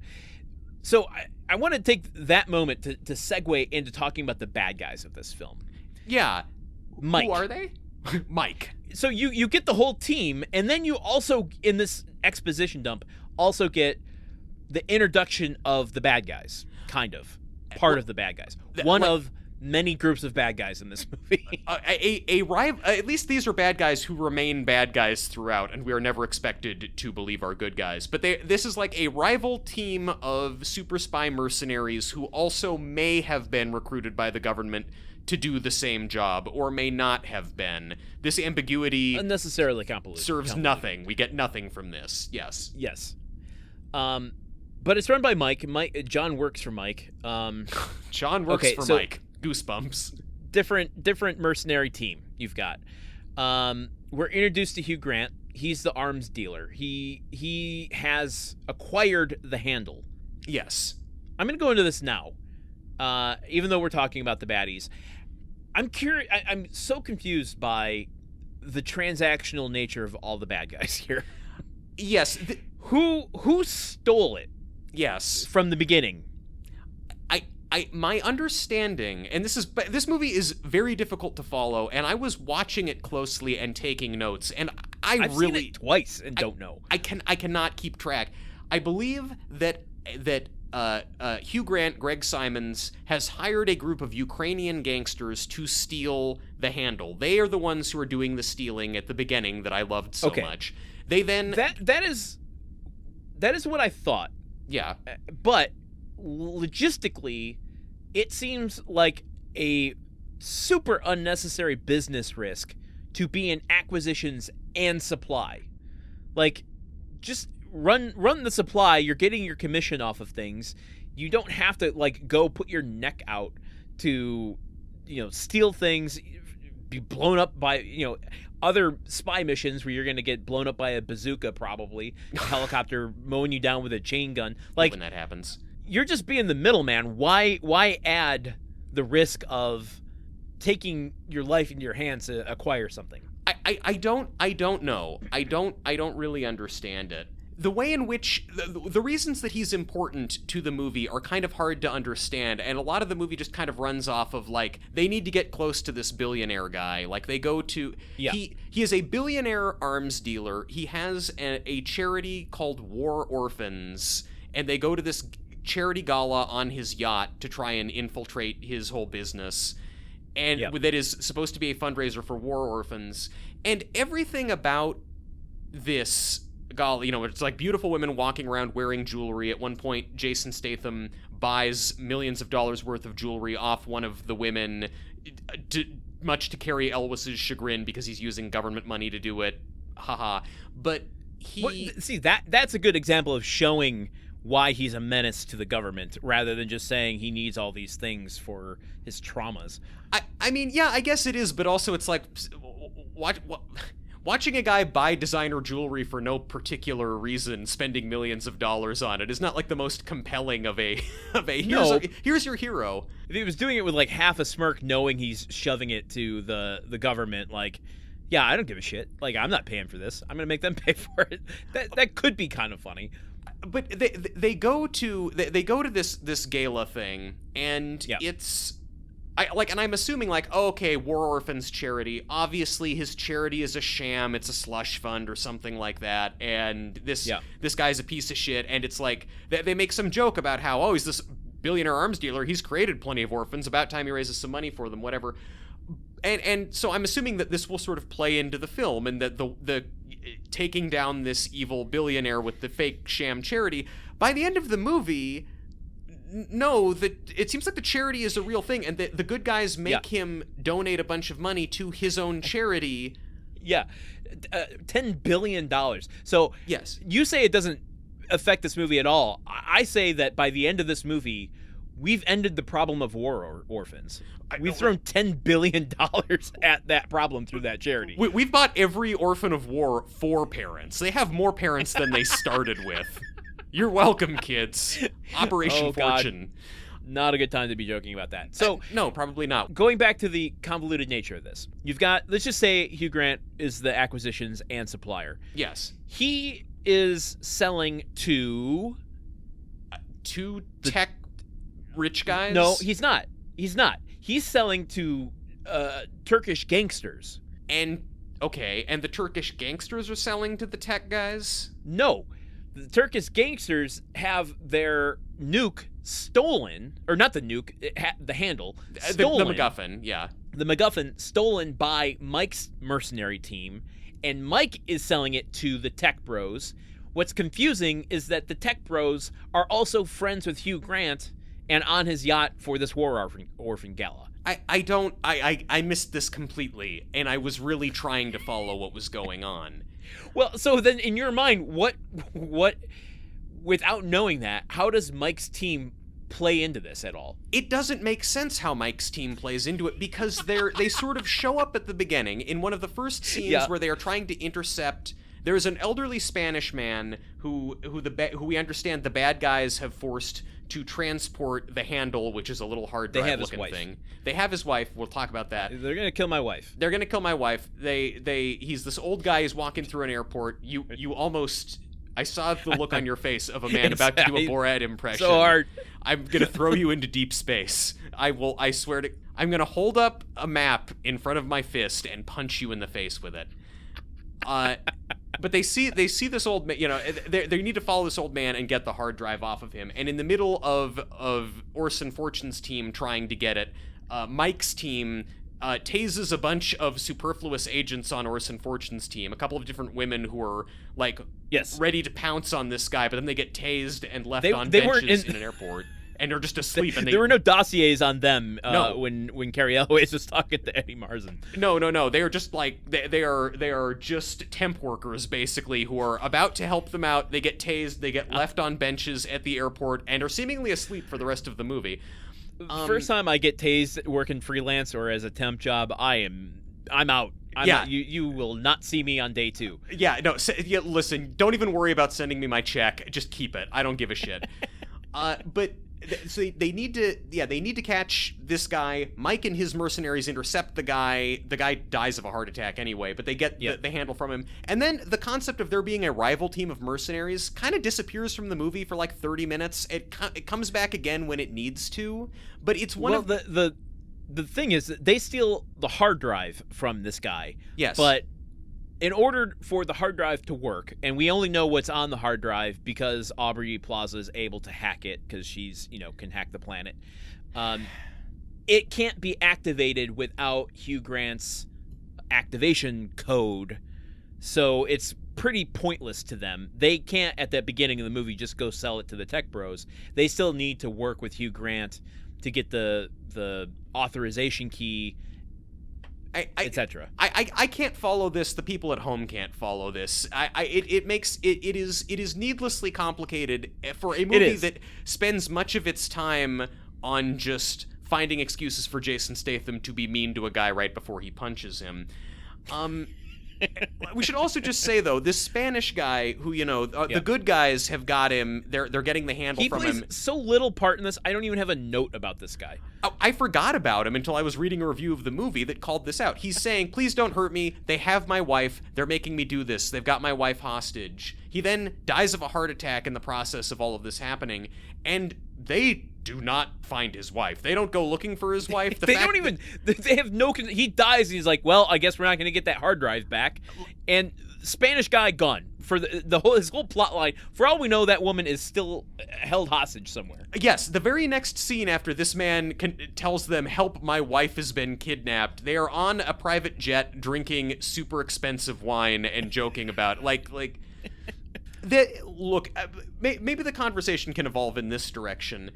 I feel like I found myself not empathizing with the heroes in this movie, obviously. I did find myself really empathizing with the quote-unquote villains. I'm not talking about, like, Mike or the billionaire arms dealer or anything, but, like, the individual henchmen who are just out and about. They seem vastly more relatable to me than anyone else. There is a scene on Hugh Grant's yacht where Jason Statham is trying to get into some secret area, and he runs into one of Mike's operatives who is some kind of kung fu expert or something like that.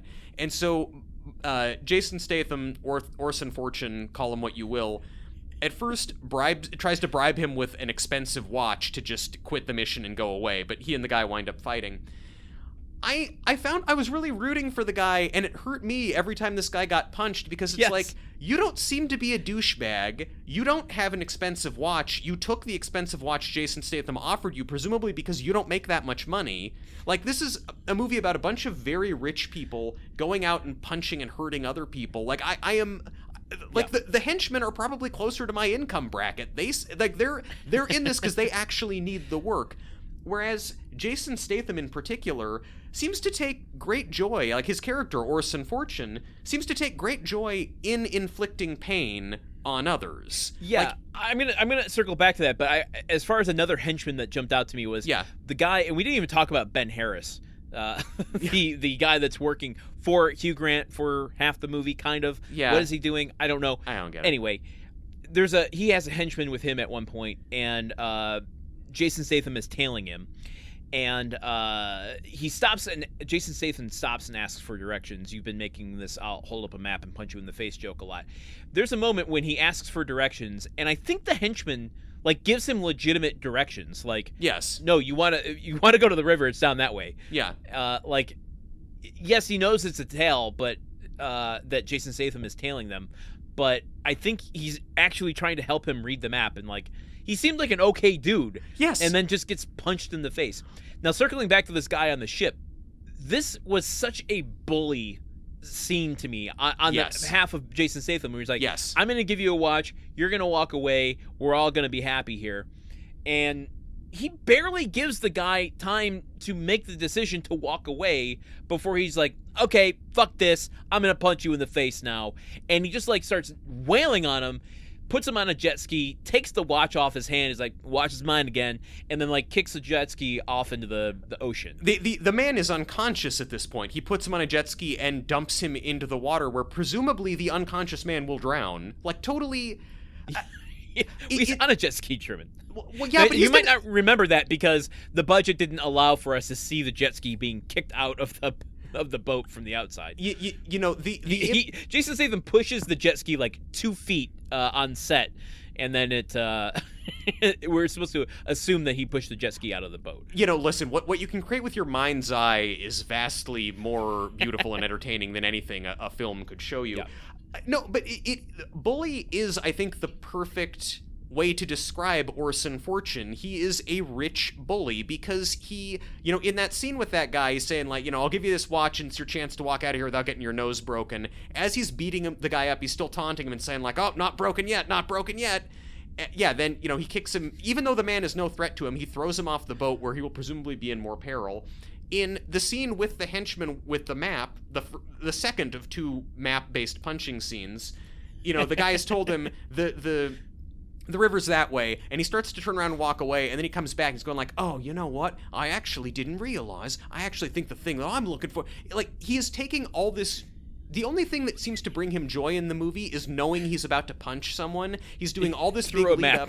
He holds up the map to hide his fist, slams it into the guy's face. This happens again earlier in the movie, in that first thing where the Spanish dude is getting lifted. Like, he walks up to one of the other operatives staking the thing out and says, "Hey, I'm lost, I don't know where I'm going." He's got his fist behind a map, punches that guy.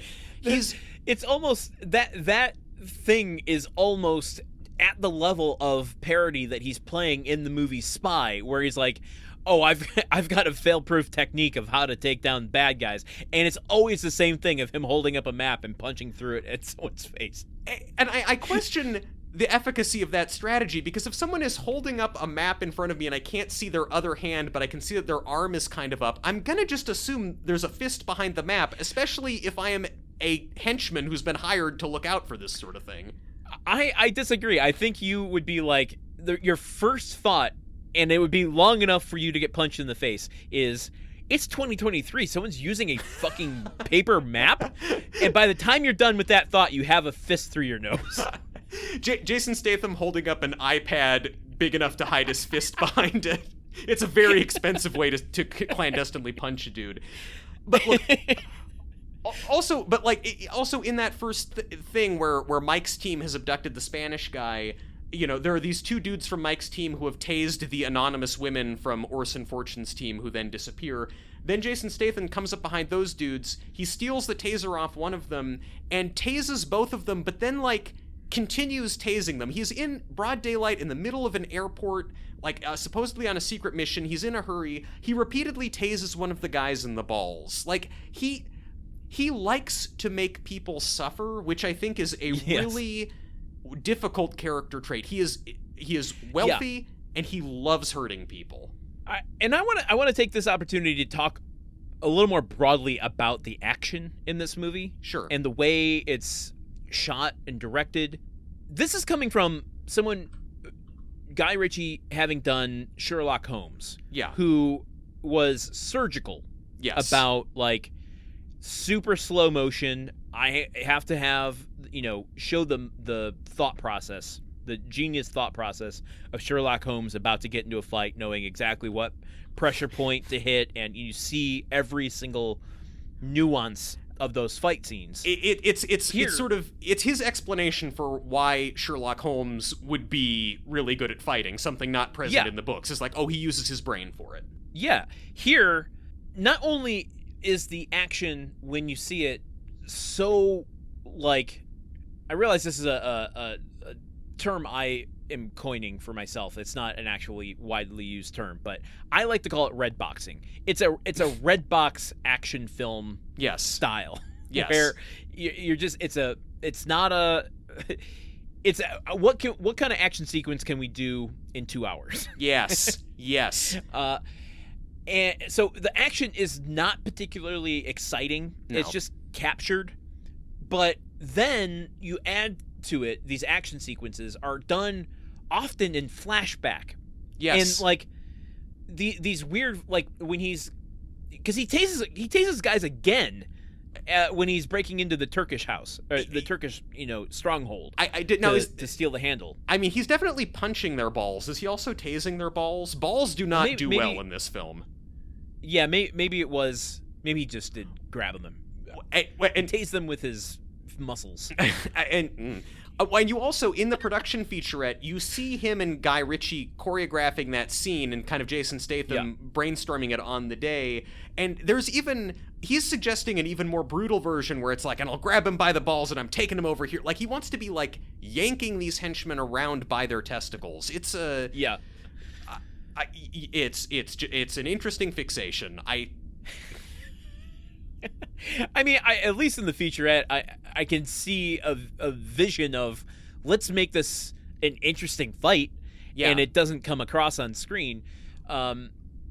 So what happens in that fight, there's a little bit of action where he takes down these two guards, but, you see him exit the house, and then it cuts to, 15 minutes in the future, and they're like, what took you so long? He's like, I got to take some guys out. And then we get a phone call from the Turkish warlord, the crime lord of the all these underlings, and he's like, "Man, there were some fucked up nuts there," and then he's like, "I have 2 henchmen who had a broken nose," and then you like cut back to that night and like just a 2-shot of him like slamming his the back of his head into someone's nose, and then men and the 2 henchmen with fucked up nuts, and then you see him grabbing nuts and stuff like that through another just kind of like quick edited flashback sequences. And I'm like, you're taking an action sequence that isn't good and trying to make it more interesting by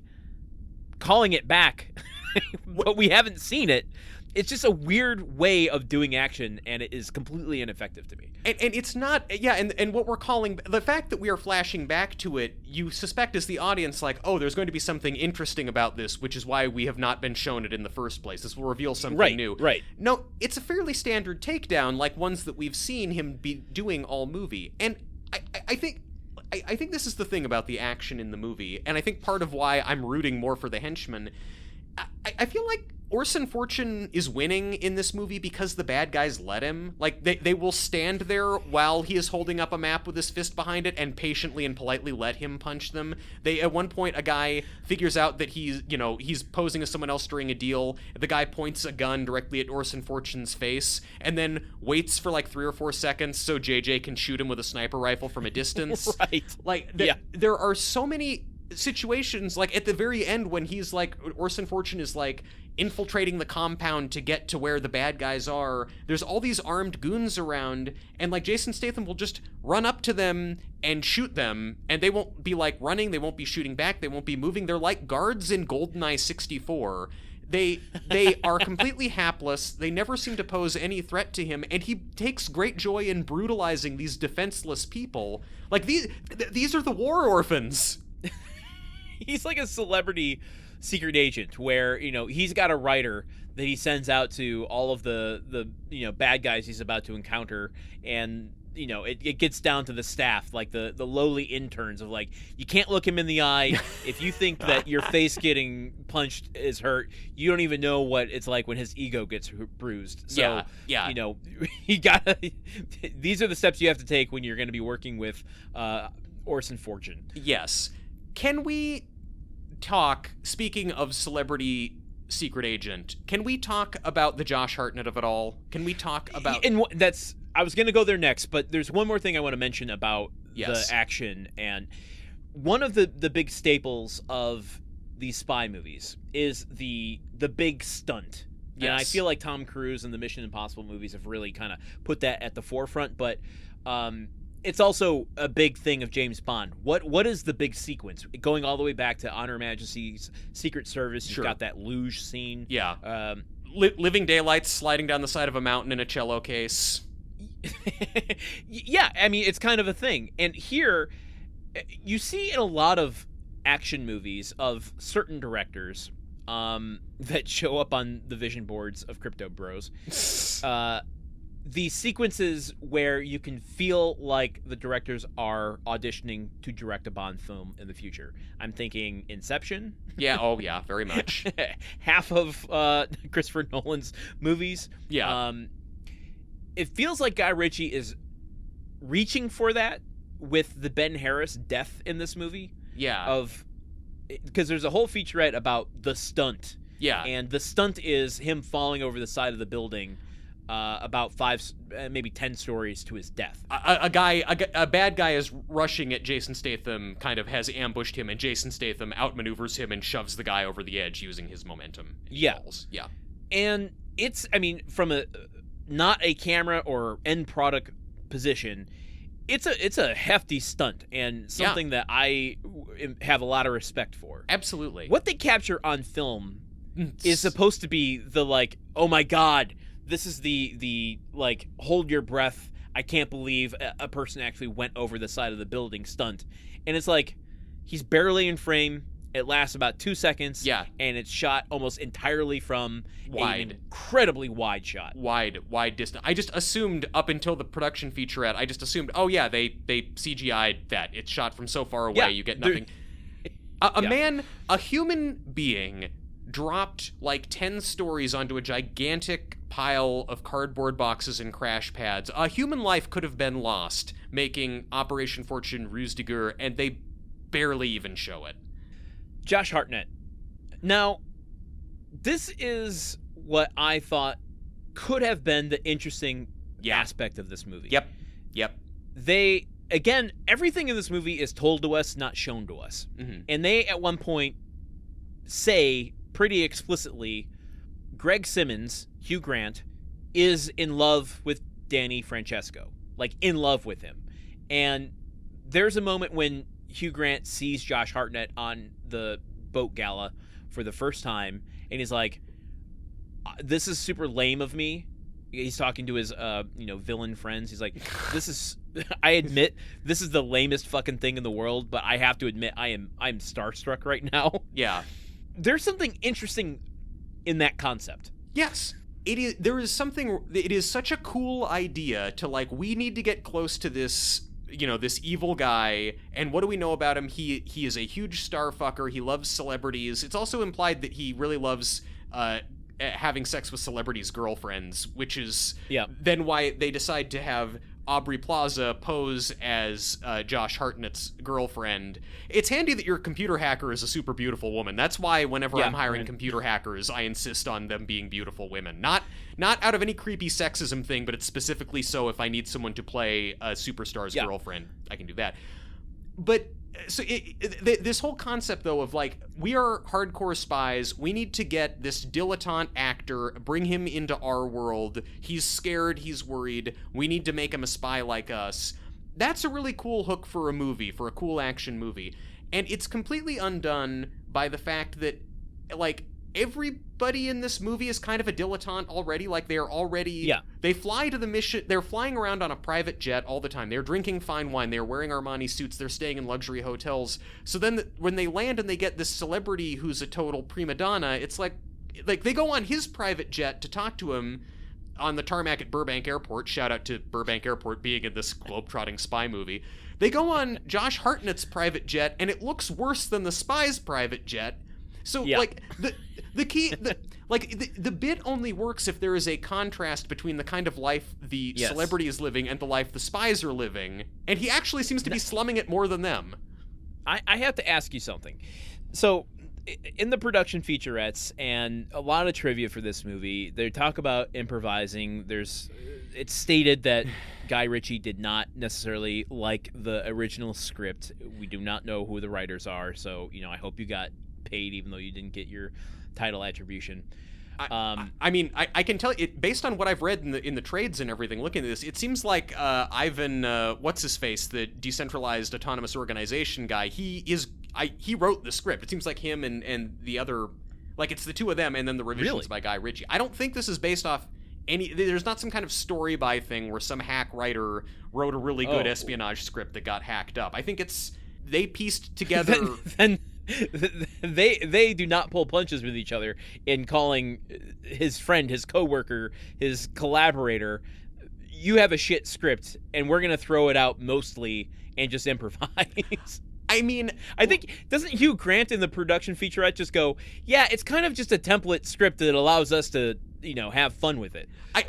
Yes, he does say that. I think that basically I think that Ivan and the other fellow whose name Marn Davies. Marn Davies. Yeah, I think that they wrote a script that was basically a template. I don't think I think they went into this with the understanding that this is probably gonna just happen on the day, because this is the method that they used when they made Iron Man, where they had someone else had written a script that was, like, structurally there but just kind of like boilerplate, and just every day on set Robert Downey Jr. and Jon Favreau would kind of take apart the script, rewrite that day's scene to give it some more juice and make it more interesting. And I don't know if you know this, that movie was successful.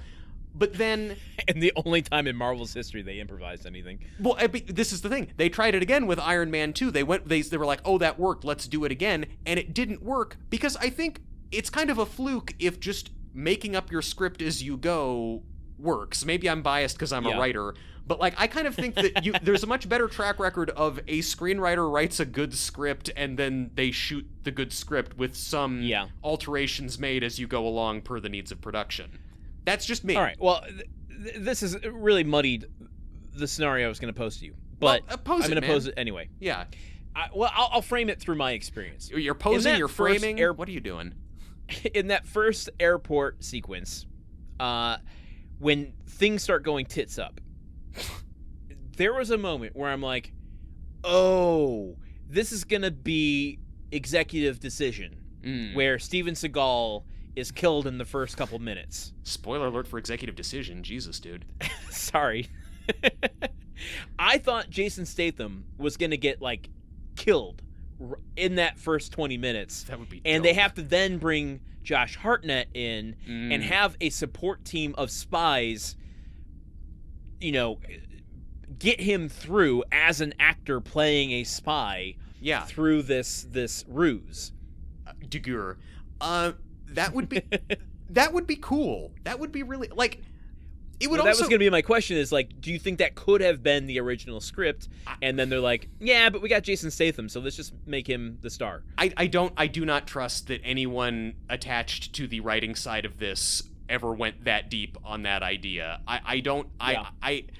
And it's a shame, because that's a much more interesting idea than just, what if a bunch of spies were doing generic spy stuff and there was also a movie star with them who was occasionally slightly nervous about doing generic spy stuff. Like the best actor in the world, but, you know, doesn't have, like, he can't cut it when it comes to, like, killing people, and so he has this tech team and sharpshooters behind him to make him look like the spy that he's pretending to be. It would make more sense also if this whole movie were about this, you know, movie star having to invent a spy persona. If he, on the fly, trying to improvise, what's your name? He goes, it's Orson Fortune. Orson Fortune is my name. He's looking at, like, a poster of Citizen Kane on his wall and then a pile of money on his desk from his most recent movie. It is the only way. I mean, it's wild that the first image you see in this movie is this kind of realistically shot commando assault on a lab. It's, this is intense, this is serious, this is big stuff. Who are you hiring to do this mission? Orson Fortune. And it's like, wait, what world are we in? How seriously am I taking this? But I think that, so what goes on then with Josh Hartnett as Danny Francesco, the superstar, is there's just, you know, he kind of develops this bromance while staying with Hugh Grant at his house. Hugh Grant gives him this, like, sports car from one of his movies that he bought, and they kind of pal around a little bit, and Aubrey Plaza's there with him, and Hugh Grant is hitting on Aubrey Plaza some in a very Austin Powers dad way.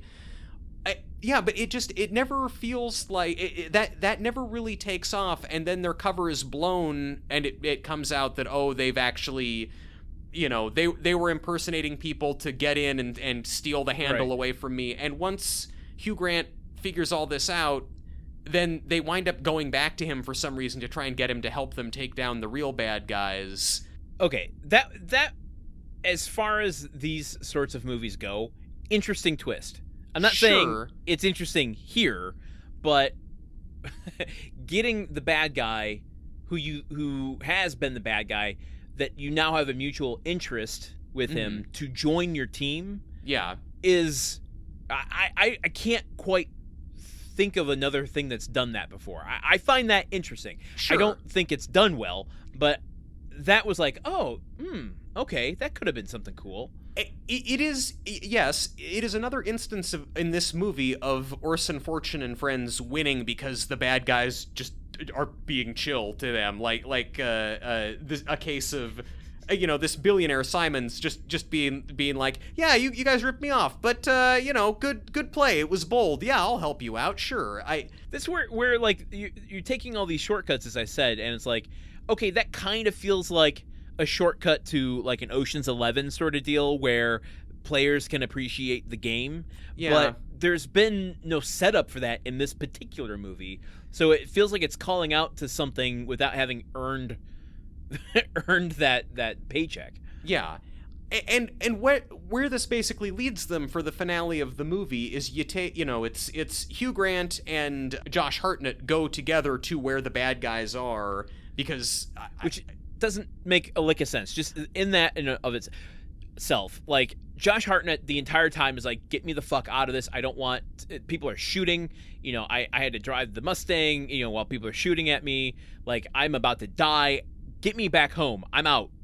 And then like the second that they go back to Hugh Grant to get him on the team, Josh Hartnett's like, can I come? I want to see you in action. Yeah. And it's like, why?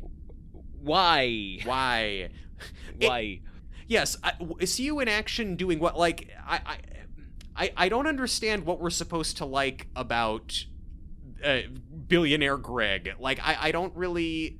I mean, listen, there's no real value in playing Monday morning screenwriter, but I feel like we already were doing that. If you went with the idea that if you elevated the actor story to the spine of this movie, and you even had forget Hugh Grant falls in love with the girls of important people and actors, have Aubrey Plaza trying to seduce Hugh Grant, but Hugh Grant is so enamored with Josh Hartnett that he ignores her. Yes. That would be funny. Yes. But in that you can see the mutual exchange between Josh Hartnett is actually getting some interesting insights for acting out of watching Hugh Grant. Yeah. So that he's willing to risk, I have to see this through to its end. There's this the thing about Hugh Grant here is we never see his ruthlessness. No. Ever. We're told I don't know ruthless. why he's a villain. He just seems like a creepy uncle through the whole movie. You think I'm assuming based on his actions in the movie, based on what we see on screen, I'm assuming he's a villain because it's you can't leave a woman alone with him. Like he's a villain in a Me Too way, not in a war criminal or he kills people way. Right. So one of my favorite lines actually is it has to do with Mike, and I mentioned it earlier. when the tech bros realize that Hugh Grant is coming for them because he didn't get his commission, they say, okay, so Mike is getting snippy about it. It's well, what do you care about him for? You've got the thing, we're good. And he's like, there's a reason they call him the Dark Angel of Merciless Death, Mike. Yeah. To me, that was a hilarious line, just calling out that your lame-ass villain is named Mike. Yes. But the idea that they call him the Dark Angel of Merciless Death is something we learn from the real villain in the last 10 minutes of the movie. Yeah. Give me that at the beginning and show it to me, or at least dangle that over my head throughout the movie so that when you're getting the buy-in by Josh Hartnett to go, I have to see how you got the name, the Dark Angel of Merciless Death.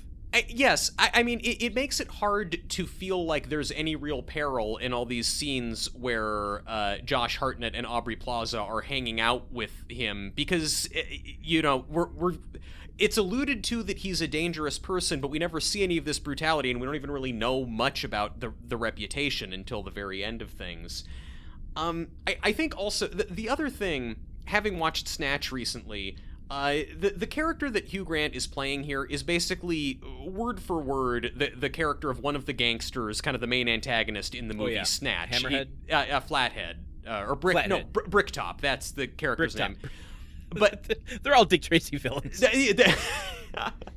But he's, older Cockney man, very, very wordy, very talkative. And he has, his big scene in the movie is he walks into a room where three people who have stolen from him are. He sits down and he just has this very jovial monologue to them, talking about pigs and how pigs dispose of dead bodies. It's a fairly effective scene. It's, whatever. It's kind of this guy being charming and casual with these three people and completely intimidates them just by talking to them.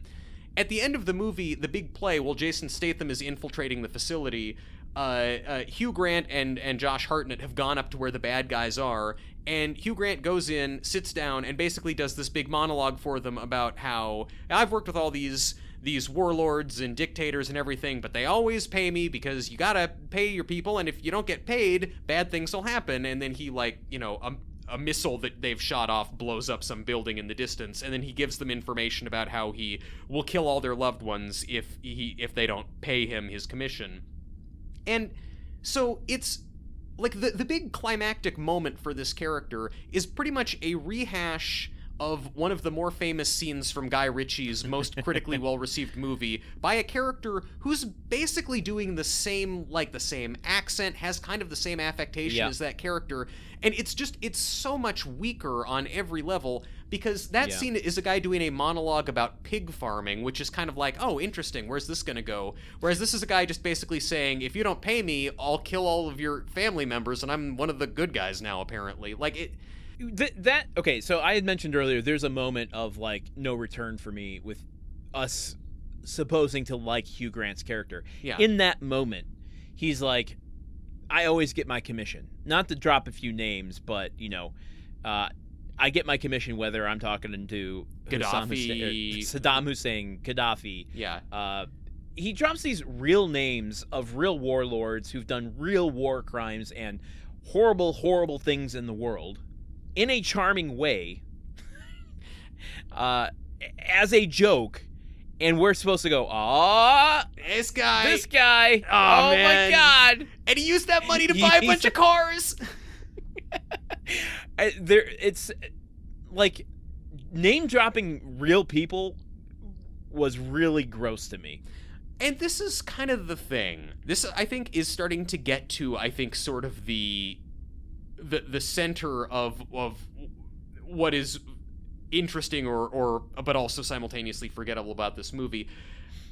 Movie with no real script, movie that's basically kind of being improvised along the way, that is kind of going this movie is basically a few really wealthy British guys who do a lot of business, free associating and riffing about stuff that they find interesting. So, I mean, Guy Ritchie, we find out in the featurette, really loves fine wine. He's crazy about fine wine. Nobody else on set was, but, like, Guy Ritchie is putting all that stuff in the movie.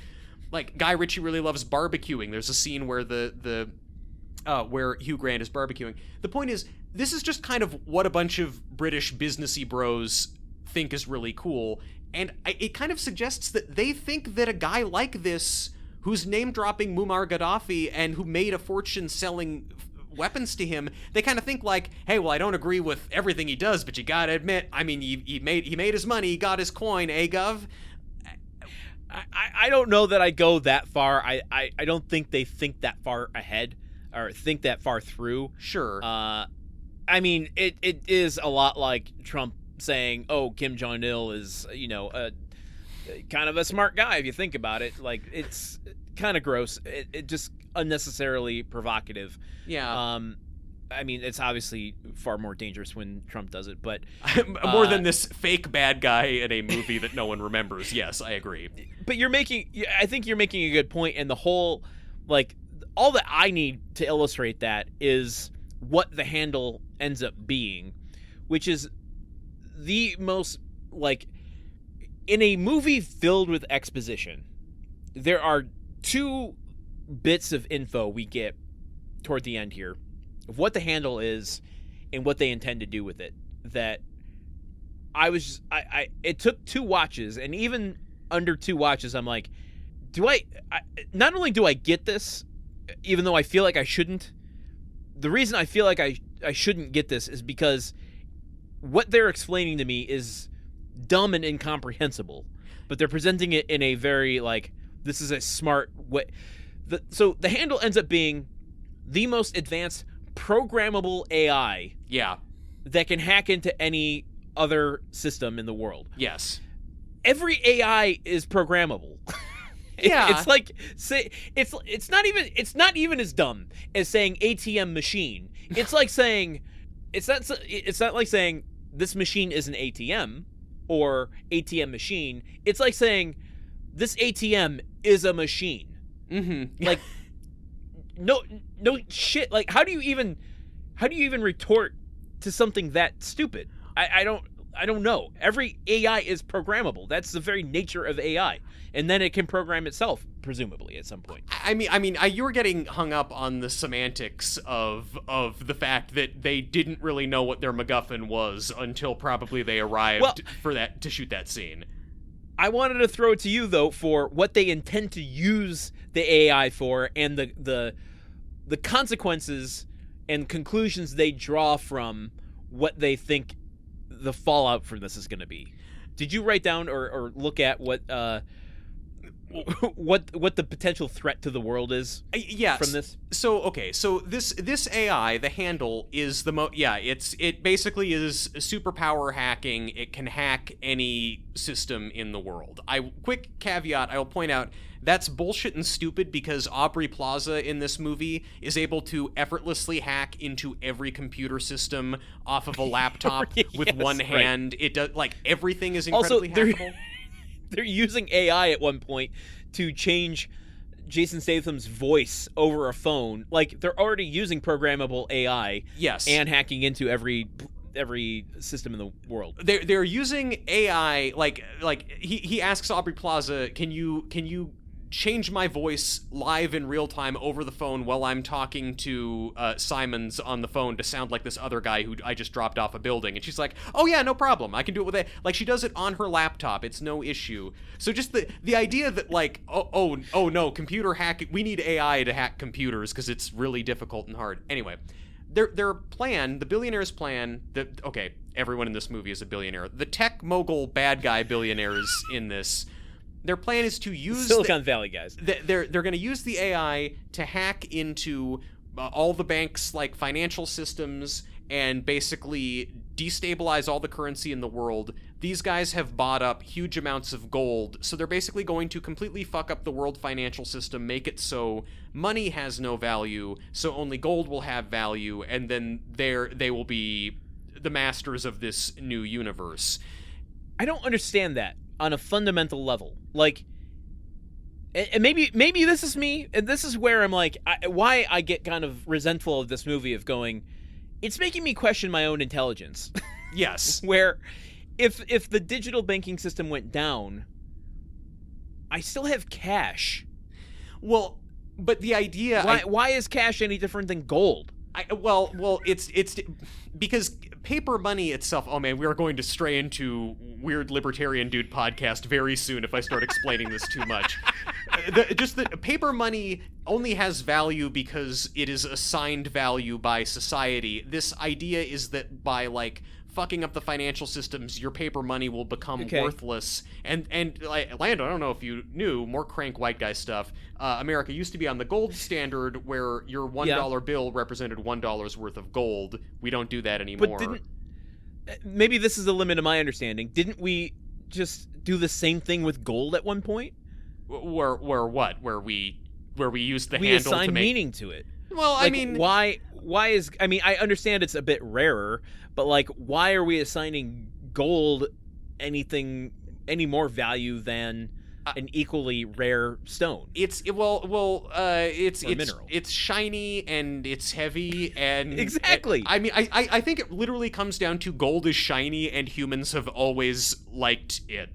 So it has more... For how few people are using cash these days, I feel like cash is going to be as rare as gold. But like the numbers in your bank account will go away if they use the handle. Like, they're gonna fuck up everything. Right. Like your online banking, so your credit cards. So the cash I have at home in my wallet is not affected by the bank system. Yeah, but then like it's going to return society to a state of... Why am I spending so much time trying to explain the bad guy's mastermind plot in Operation Fortune? It doesn't make any sense to me. It does. Look, it doesn't make a huge amount of sense. Let me make it make sense to you. Okay, let me make it make sense. Okay. The protagonist of Operation Fortune, Ruse de Guerre, is not Orson Fortune. The protagonist of the movie is wealth.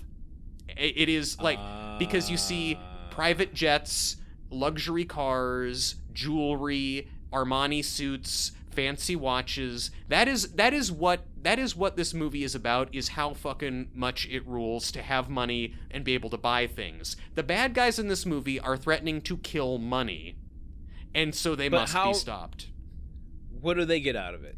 because they have all the gold, and the gold will become even more valuable once all of the... Did they say that at one point in this movie and Yes. not show me a big vat of gold? They said that. They never show you a big vat of gold. Look, Where's my Scrooge McDuck vat of, my vault of coins that I... Look, if you showed that to me, I'd have an image to go with the, plan. listen, I fully agree. Of all the rich people in this movie, the only one who's going to be swimming around in a vat of gold coins is Hugh Grant. So that's one thing. Also, the plan here, which is basically to make the value of their gold holdings get way, way, way more valuable by doing terrorism, that's basically the plot of the movie Goldfinger, a much better spy movie, albeit more problematic in the way women are treated. So it is just sort of rehashing a different... rehashing an idea from a better movie, much worse. Okay. If listen, guys, follow our supplemental podcast. Truman Explains the Gold Standard for more juice on this. I feel like we haven't really talked much about Aubrey Plaza being in this movie, and I don't want to give short shrift to Aubrey Plaza being in this movie. I don't either, and I struggle with where to fit it in because she's just a facilitator, really. Yes. Now, maybe this is a good place to start with her. Yeah. Is at I want to start with her using a featurette, the beginning, the introduction to her character, and the exit of her character. Yeah. Okay. One, there's this featurette that she also talks about the improvisational way of making this movie. And what she says is she's made it her goal, Aubrey Plaza's goal, to make Jason Statham uncomfortable by flirting with him through the whole movie. Yes. Yes. Okay. I watched that featurette between viewing 1 and 2. Life-changing. That seeing it for the second time, my God, yes. Well, it changed how I saw her character, because when we're introduced to her character, Jason Statham is getting off, they're on the tarmac. Is this the one at the it's not Burbank Airport. It's at a different airport. They're on private jets. There's a lot of airports. Yeah, I'm sorry for mistaking any airport for Burbank Airport. Anyway, he's getting off the tarmac, and she's being, just kind of weird. She's saying, she's making all these kind of sex jokes. And, he's because she's replaced the guy who he liked, John. He says, "You must be the new John," and she says, "Oh, I hope you don't mean like a prostitute's client or a toilet. You're not gonna piss on me, are you? Because I don't do that anymore." Yeah, and it just comes off weird. The humor, that kind of humor, hadn't been set up in the film quite yet, and she's making an R. Kelly joke, which feels a little out of place for what is going on. Landon, lots of people pee on each other. It's not just R. Kelly. Don't let him we can cancel R. Kelly, but okay. listen, let's not yuck anybody's yum. We have no more listeners in Germany if we start lumping all of that in with him. Anyway, she makes that joke. And once I started watching it the second time through, thinking she is flirting with him as opposed to just being jokey and weird, then the movie started to make more sense to me. It wasn't any more effective, but it started to make more sense to me, because I also want to talk about literally the last shot of this movie where Jason Statham, he has taken down Mike, the bad guy, and he really took him down because he gave him an extra spin before he kicked. Yeah. Okay, they got the handle back, everything, they got Hugh Grant to donate his money to the war orphans. They're meeting with Carrie Elways. Yes. They're meeting with Carrie Elways. Carrie Elways wants to send them on their next mission, and they're like, "Fuck no, I'm taking a vacation. Plus, anyway, we're looking into getting into Hollywood now." Ha! It's because Carrie Elways is saying, and you need to give us back the jewelry that you bought on the boat at the War Orphans auction. And Jason Statham, in very 80-yard lines, is like, "We sold it, and I invested the money in the movie business." As they're walking away from Carrie Elways, Jason Statham and Aubrey Plaza are arm in arm. Now, there's no kiss here. There's no sex. There's no tension between these two characters at all through this movie. And once I heard that she was trying to flirt with him, Like, her approach to the character was, I'm going to flirt with him and, make him uncomfortable and try to, like, lay him as opposed to the other way around. That end shot made more sense to me, of like, that was them going, yeah, they flirted with each other and now they're together. I have not watched the movie twice. I didn't do as much homework as Landon. Seeing that shot at the end where she is looping her arm through his or whatever, the first sign of any affection between any of the characters in this movie, really. But yes.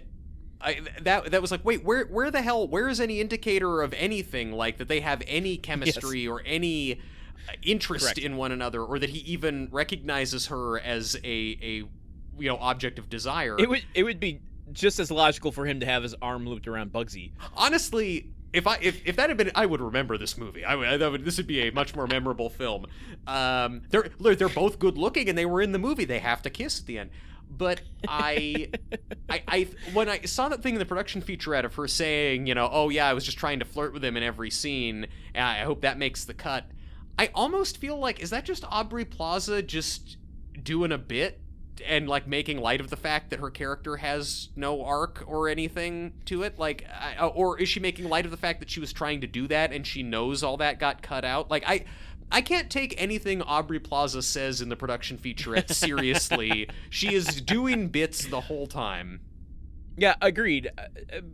But it does, just the general approach to this movie where nothing feels like it needs to be shown or developed means, like, humor, relationships between characters, none of this matters, it feels like, to Guy Ritchie. It's just like, yes. Here's a paint-by-numbers thing. We're going to have fun making this movie, and we're going to shit it out in the theaters, hoping that you'll pay some money for it, and we'll be on to the next thing before you know it. I completely agree with that, and I think that is, again, I think that is key to understanding it. This was a couple of kind of bro-y, tech bro dudes pulling together money and assembling an army of other bro-y dudes to pull together cash. Guy Ritchie had some time in his schedule. They pulled together actors. Like, if you look at the, in the production featurette, like Aubrey Plaza, they're talking about how much Guy Ritchie would love playing chess on set. And Aubrey Plaza saying, I'd walk off camera and I'd look for Guy to see how the take went, and he's over there looking at a chessboard. And it's like, okay, cool. So one gets the impression that Guy Ritchie wasn't even super plugged into this movie, and it was kind of just being driven by Jason Statham brainstorming different ways to punch people.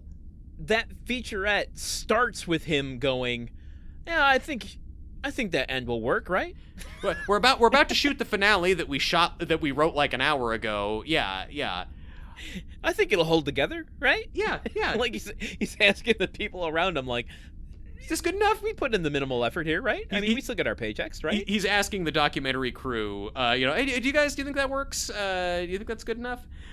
There's another quote from him in a Sky News article about the release of this movie, where he says, this is talking about how the movie's being released in 2023 after being shot like 2 years before. Yeah. Guy Ritchie says, once you make something, you sort of want to get on with it. So it's good that it's coming out now.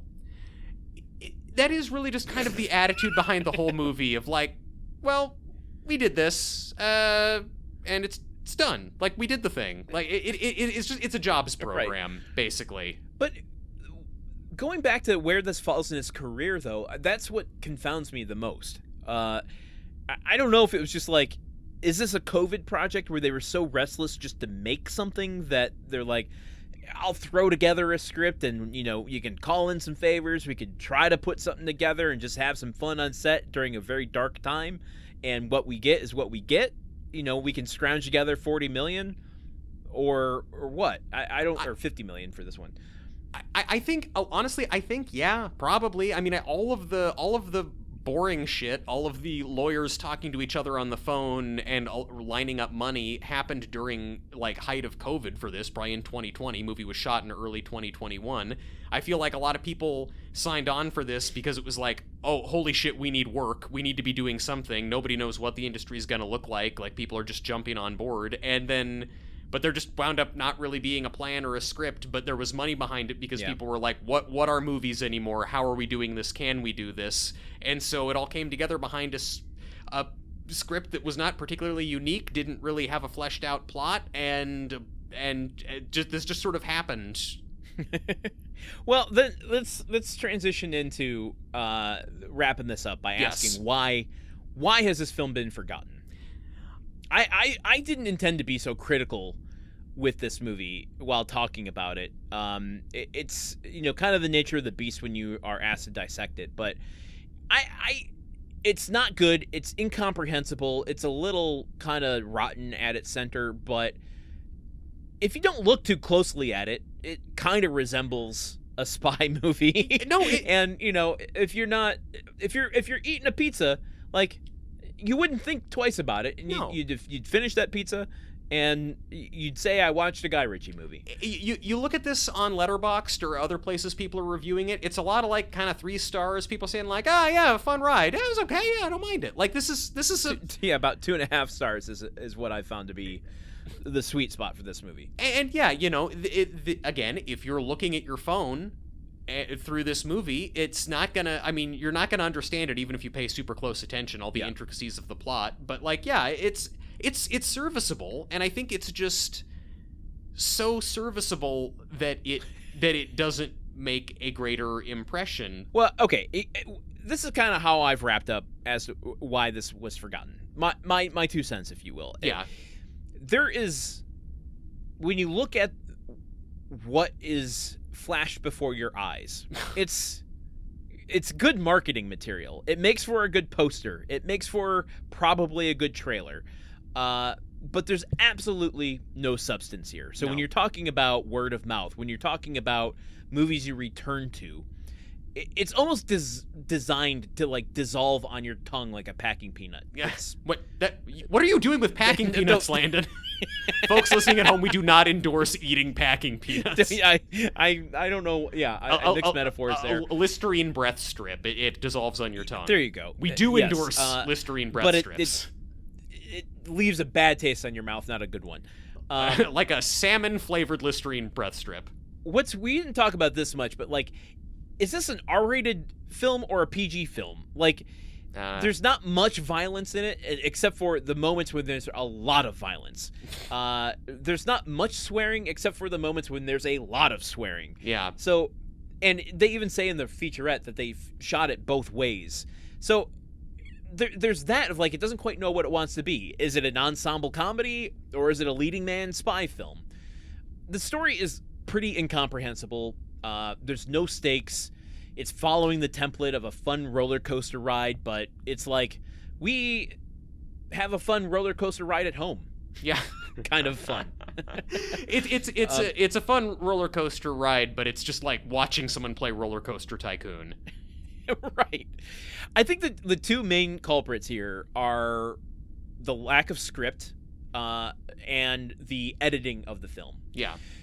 Both are working overtime to just kind of flatten everything about this film, from the story to the characters, and it's just exposition, and the jokes are just crushed with poor timing, both in performance and in editing.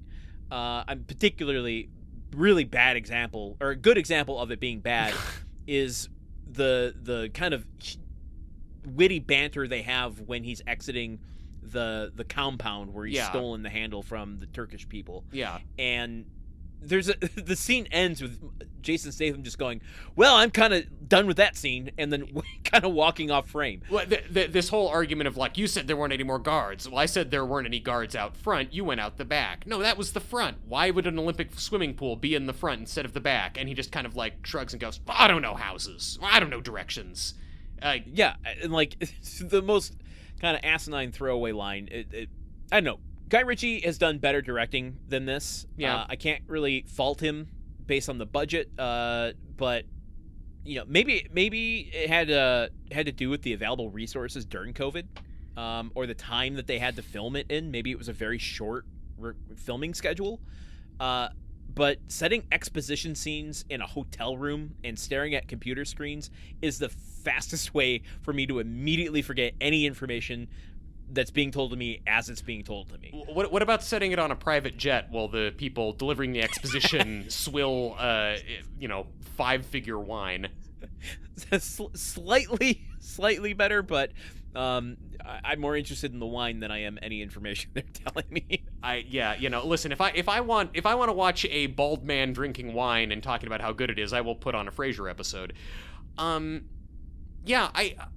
don't know. Am I going to step on your reasoning if I jump in with mine here? No, I mean, I could give you more examples of those areas where it just feels like no one's best work. But I think I've made my point. For all those reasons, it's just kind of like dissolves as soon as it hits the air. Yeah, no, I completely agree. I mean, I think the most forgettable thing, or the biggest factor for why this movie has been forgotten so quickly, is just that none of the characters in it make any impression. If they are making an impression, it's a bad one. It's usually one that makes you sort of uncomfortable in the case of Jason Statham.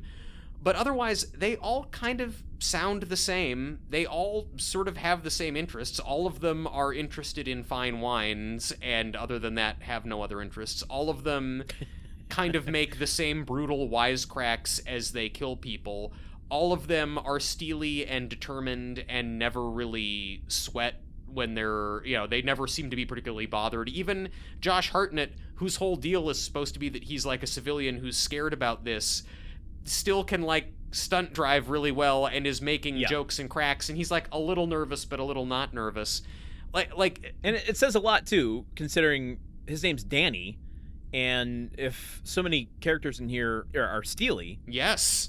I mean, that steely Danny still doesn't do it for you. I mean, I would remember this movie if they were, let's see, there's no fine Colombian in this, and I think they probably do drink Cuervo Gold, though.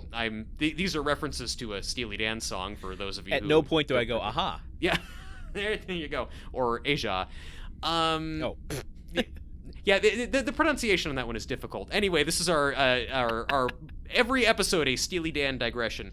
It's just, it is showing you characters who are not in any way memorable or likable, doing things that are in no way different than you've seen done in a bunch of much better movies that have come out in the past 5 to 10 years. I mean, honestly, Kingsman 2, which sucks, is a lot better and more memorable than this, because at least it's Julianne Moore turns a dead body into a hamburger at one point. That's weird. Elton John beats up a robot dog with a bowling ball in that movie. You remember that. That's doing something original, and it's got some characters in it who have something to them, some motivation, something that they want, other than just acquiring money and hurting people. So, yeah. Is this where we make our big decision? I think it's time. Yeah. Should we send this back to modern memory or leave it floating out in the ethers of forgotten memories? I personally vote to leave this floating in the ether of forgotten memories. I don't think that society is particularly improved by having... I don't think there's anything for us to draw on from this movie, any hidden knowledge that will show us the way to utopia in Operation Fortune Ruse de Guerre. What about you? Yeah, I want to be very explicit in saying that not every film needs to be a masterpiece of its genre. No. But there's no shortage of other films like this that are so much more fun.